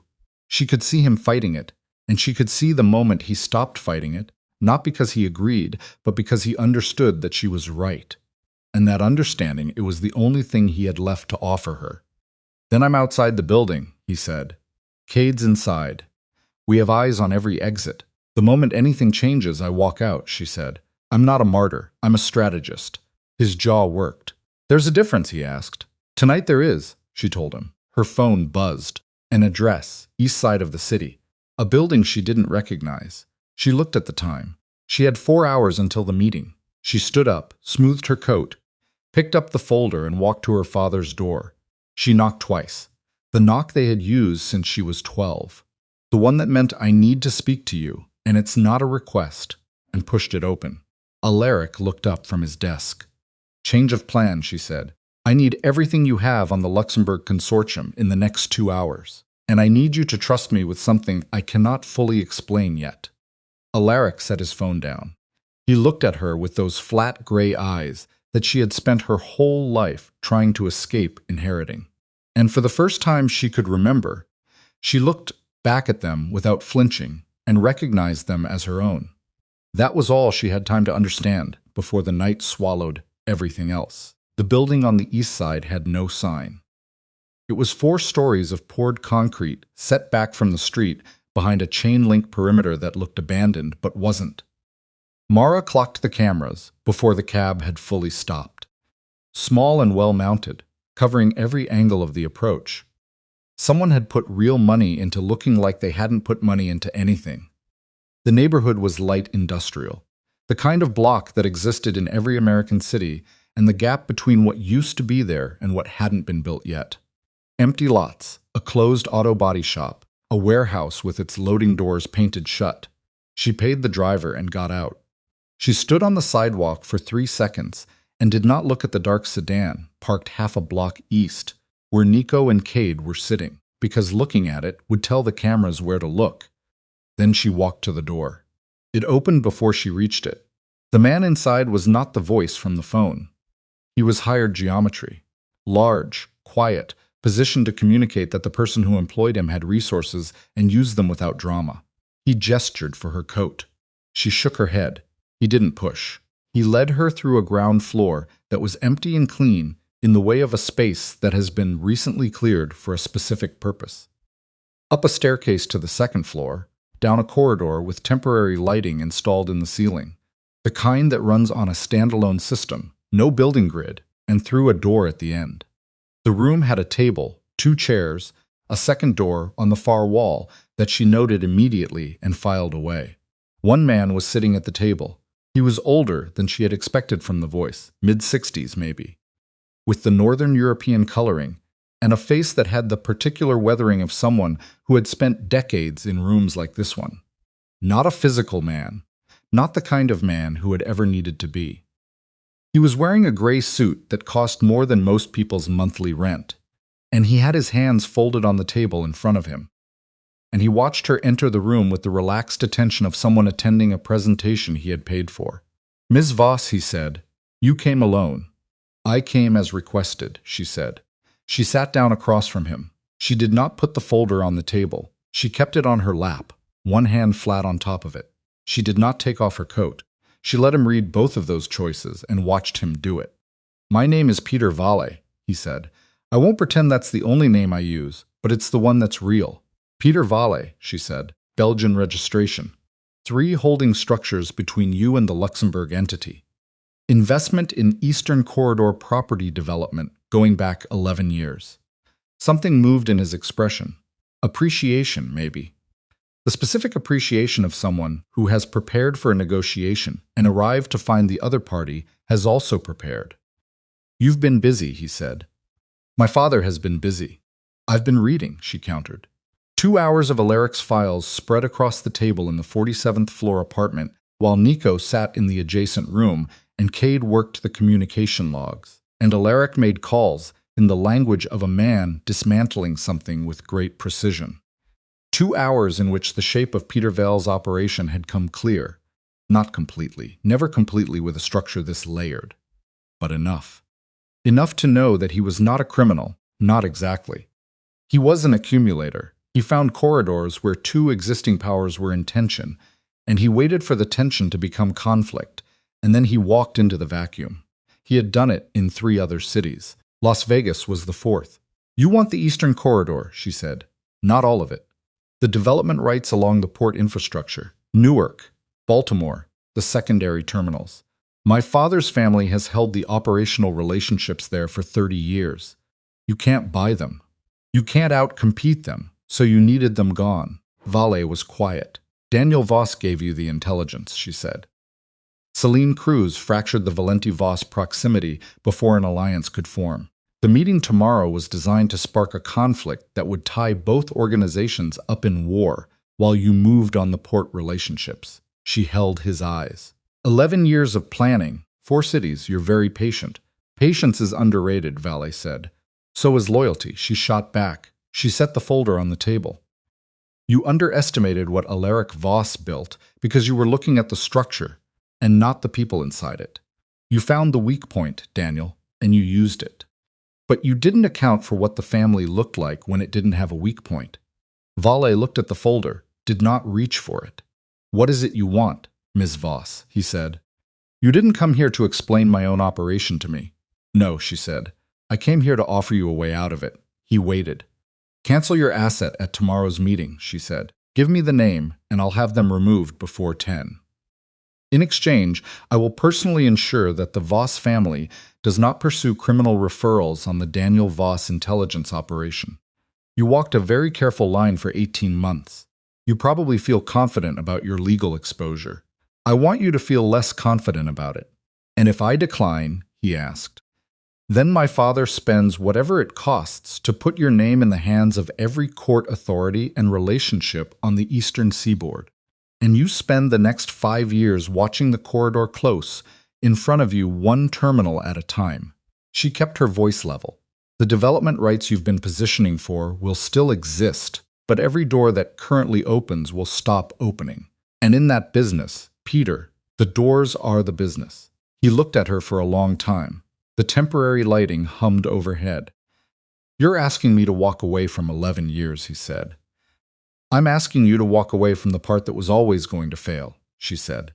You cannot manufacture a war between Voss and Valenti anymore.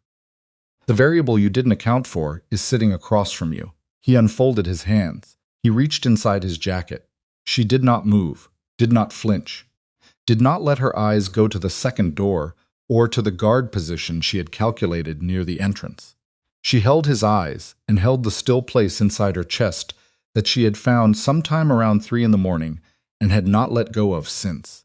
He put a phone on the table. He typed something on it. He turned it to face her. A text thread. A name and a short message. Stand down. Meeting is off. He looked at her, waiting. She looked at the phone, then at him. Send it, she said. He pressed send. She watched the delivery confirmation appear.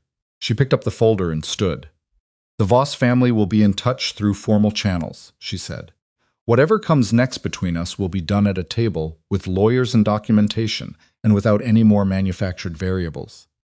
She buttoned the top button of her coat. And Peter, Daniel Voss, is a separate matter.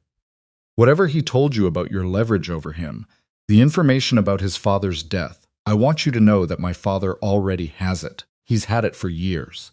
The leverage you thought you had was never real. Something went out in Valle's face, not all at once. Gradually, like a building losing power floor by floor. She turned and walked to the door. She walked down the corridor and down the staircase and through the empty ground floor and out into the night air. And she kept walking past the chain-link perimeter and down the block and around the corner until she was out of the camera line.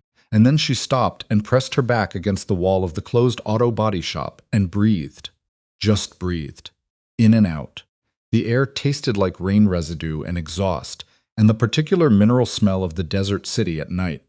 And she stood in it and felt her legs shake for exactly 10 seconds, and then she straightened up and pushed off the wall. The dark sedan pulled up. The door opened. She got in. Nico was in the back seat. He looked at her face and did not ask if she was all right, which was the right call. Which was the first time she could remember him making the right call without being told what it was.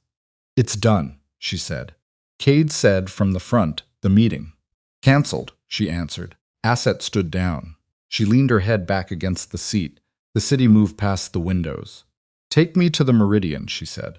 I need to tell my father. Nobody said anything else. The sedan moved through the Las Vegas night, and Mara sat in it with her eyes open and the folder on her lap and the particular exhaustion of someone who has spent 12 hours burning at a frequency she cannot sustain for much longer. And she felt the baby as a weight in her body that was also somehow an anchor. Something that pulled her toward the ground in a way that kept her from floating away into the abstraction of what the night had cost. She was still there. She was still herself. That was enough for now. Alaric Voss listened to her account of the meeting without interrupting. He stood at his window, always the window, with his hands behind his back and his face turned slightly away from her, which was the posture she recognized as his listening posture.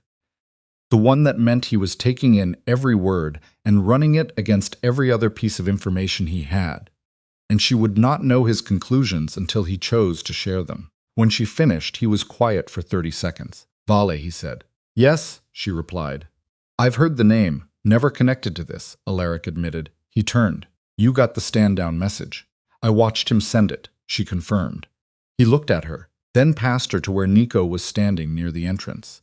Not in the room precisely, but not outside it either. The threshold, appropriate. The Eastern Corridor operation, Alaric said. He was speaking to Mara, but his eyes moved to Nico. It pulls back from the Newark and Baltimore adjacencies. That's non-negotiable. I understand, Nico said. I'm not asking if you understand, Alaric warned. I'm telling you the condition. And I'm accepting it, Nico replied. Alaric looked at him for 3 full seconds. The kind of look that is not hostile and is not warm, and is doing something more precise than either. Measuring, calibrating, running the man in front of him against the category of men he had spent his life dealing with. You cost me an asset, Alaric said. Daniel was already gone, Nico said. He made that choice before I showed up. The encroachment on my territory accelerated the conditions that made him useful to Vale, Alaric argued. Yes, Nico said. Nico held the eye contact. That's true. Alaric looked at Mara. She looked back at him. Something passed between them that had no language. Only the specific weight of a father and daughter who have arrived by different and difficult routes, at the same room, on the same side for the first time. He looked back at Nico. The child, he said. Yes, Nico said. That child carries this family's name, Alaric stated. I know, Nico replied. Do you understand what that means, Alaric asked. Not abstractly, specifically. Alaric moved away from the window, crossed toward Nico with the slow precision of a man who has chosen to close a distance and wants the closing to be legible. It means that everything I have built, everything that child will inherit, is only as strong as the integrity of the people around her. I have spent 60 years removing people who did not have the integrity the structure required. He stopped 3 feet from Nico. I am not a forgiving man. I'm not asking for forgiveness, Nico said. I'm asking for the chance to be useful, Alaric studied him. Go home, he said finally. Not warmly, but not as a dismissal either, as an instruction. The kind you give someone who is going to be needed tomorrow. Both of you, Alaric continued. Whatever conversations you need to have them somewhere that isn't my living room. He turned back to the window. I'll have formal terms drawn up by morning. Cade Rourke can act as point of contact on the Valenti side. Mara said father. He turned. She crossed the room. She stood in front of him and looked at him. The gray eyes, the careful face, the 63 years of decisions that had brought them both to this night. And she said the leverage Vale had on Daniel, about his father's death. Was it real? Alaric held her eyes. Yes, he said. Did you know? She asked. A pause. Yes, he said. She breathed. Then you let Daniel carry it for 11 years. I was waiting to see what he would do with it, Alaric explained. You were testing him, she realized. I test everyone, he said. She looked at him for a long time. Long enough that he looked for just a moment, like something had shifted in the careful architecture of his face. Not guilt. Alaric Voss did not produce guilt in recognizable quantities, but something adjacent, something that knew it was being seen accurately. You can't do that with her, Mara said. Her voice was quiet and absolutely final, not with my daughter. Whatever you do with the people in your organization, you do not do that with her. You don't use her as a variable. You don't let her carry things to see what she does with them. You don't build tests into her life while she's trying to live it. She held his gaze. She is not an asset. She is not a successor. She is a child. And I am going to raise her with that understanding, even if everything around her says otherwise. Alaric said nothing. Do you hear me? She asked. I hear you, he said. She held his eyes for one more second. Then she turned and walked to where Nico was waiting at the threshold, and they went to the elevator together and went down. They sat in the parking structure for a while before asking Marco to drive.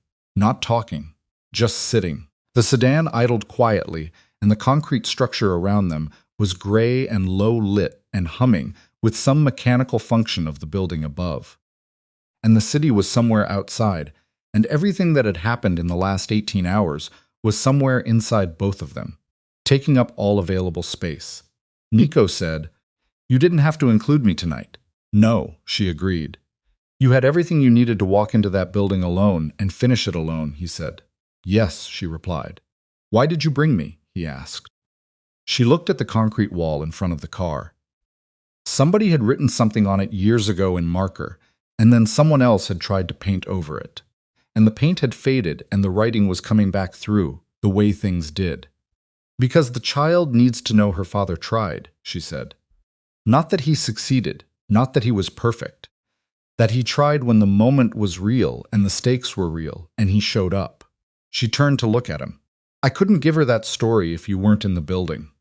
His jaw worked. He looked at his hands. I didn't know who you were, he said. For 3 years, I told myself the story I wanted, that I had found you, that I had given you something. It made me the one who had power in the room. He stopped. I think I knew something was off. I think I could feel there was more to you than what you were giving me, and instead of being curious about it, I was threatened by it, and I looked for someone who would let me be the biggest thing in the room. He exhaled slowly. Celine let me be that, he confessed. I know, Mara said. I'm not explaining it to excuse it, Nico added. I know that too, she said. He looked at her. He stopped, started differently. What do we do now, he asked. She thought about it, not the way she had been thinking all night, not the strategic version, not the board with all its pieces, just the actual question. What do we do now? 2 people in the back of a car at 4 a.m. after a night that had burned everything flammable between them and left only the structural elements. The child, the history, the particular knowledge that comes from having been genuinely known by someone, even imperfectly, even incompletely. We go somewhere and sleep, she said. And tomorrow we talk like adults about what the truth of this is. Not the version that's easy for either of us. The actual truth. She held his eyes. And you listen, not to manage what I'm saying, not to calculate the response. You listen because it's the first thing you've owed me for 3 years. He nodded. And then she said, we'll know. It wasn't forgiveness. It wasn't the beginning of forgiveness. It was something more honest than that. The acknowledgement that 2 people who had been something real to each other had not yet finished the work of understanding what that something was and would not know until the work was done. He said, okay. Marco drove them back toward the strip. Mara watched Las Vegas go past the windows one more time. The neon, the glass, the architecture of design, desire. The city that had no memory and no mercy and no interest in any individual story, and she let it go past without needing it to mean anything. Daniel Voss was handled quietly. Alaric did not go to the law. That was not how Alaric Voss resolved internal matters. Daniel was removed from the board. The secondary investigation into his father's death, which Alaric had apparently been holding like a card for 11 years, was opened formally and internally, and its findings were shared with the appropriate remaining family members.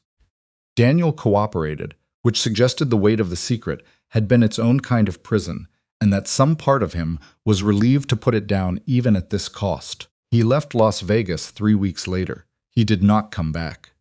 Peter Vale retreated to his structures. The Eastern Corridor development play did not die entirely. Men like Vale did not abandon 11-year investments entirely, but it changed shape. He found a different approach through different channels, without the manufactured conflict as its engine.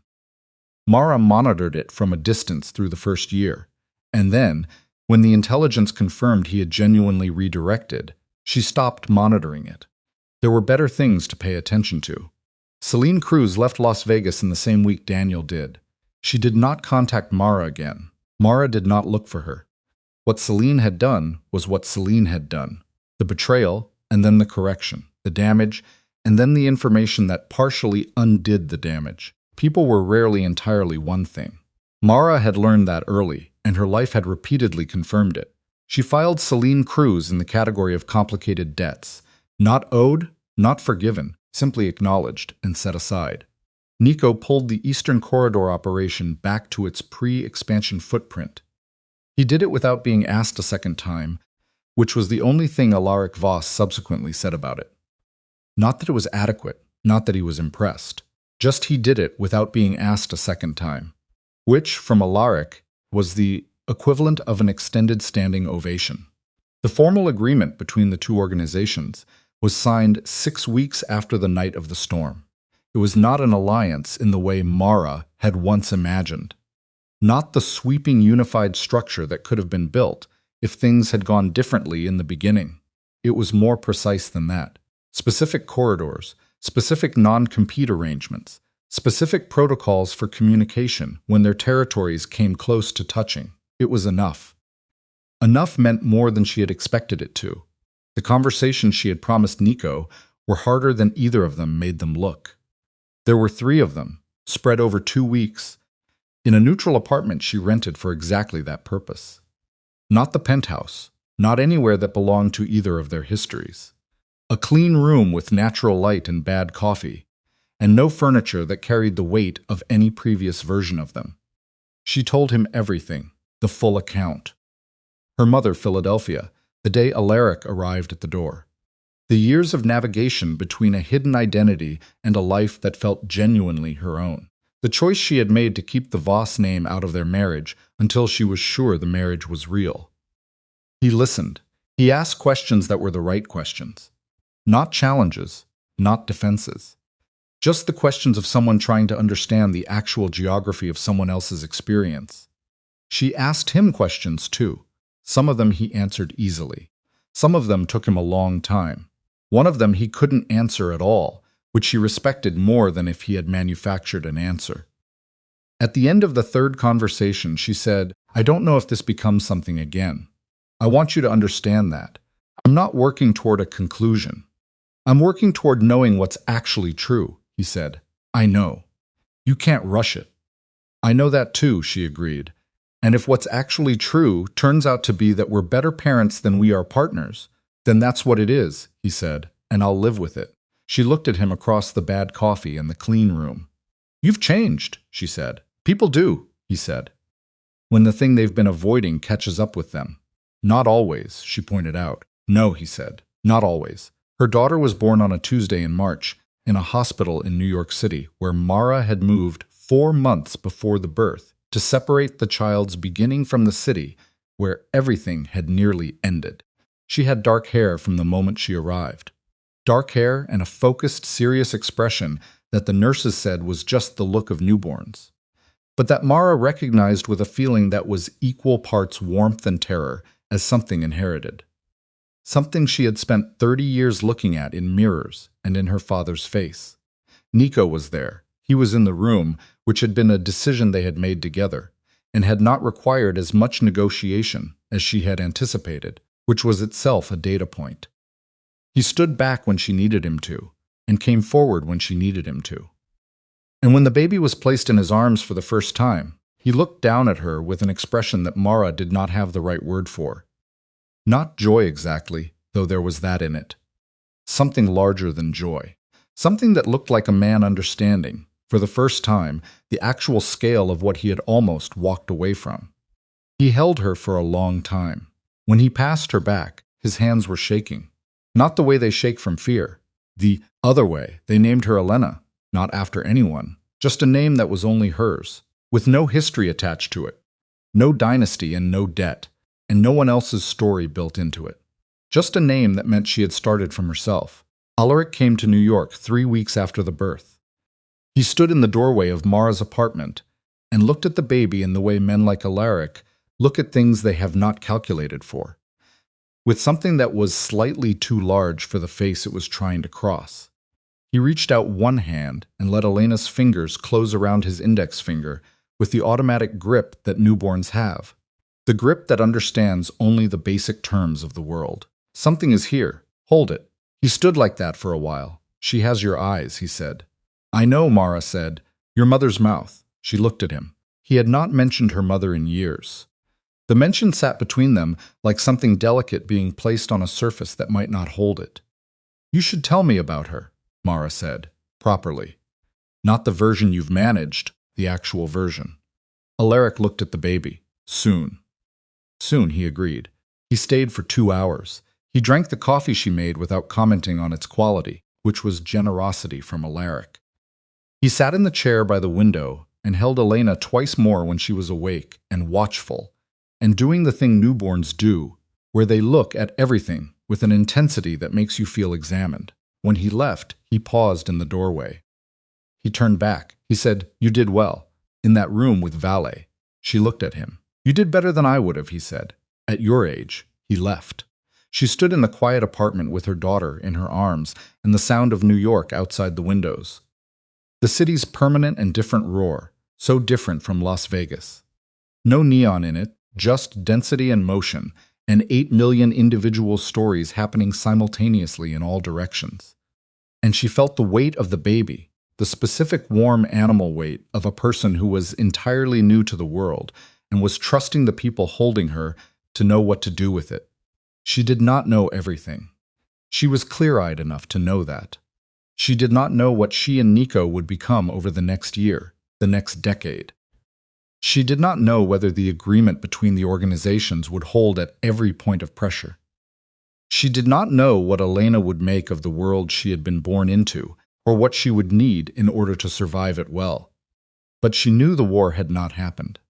She knew the room in Las Vegas where she had counted to 11, while her marriage ended, had not been the end of anything, only a pressure point.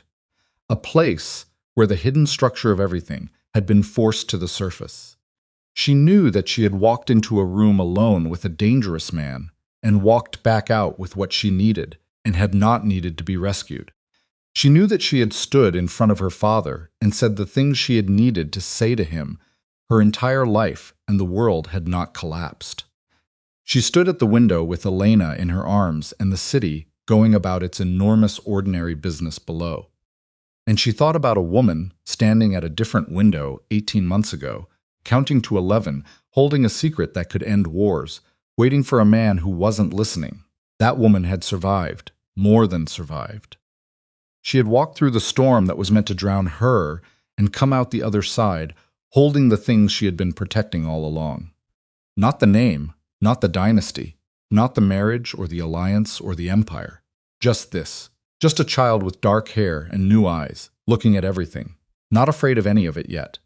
Mara held her daughter and let the city roar past the glass and breathe the quiet in the room and thought this is what you build when you stop hiding. Not safety, not certainty, just the true shape of your own life finally visible, finally yours.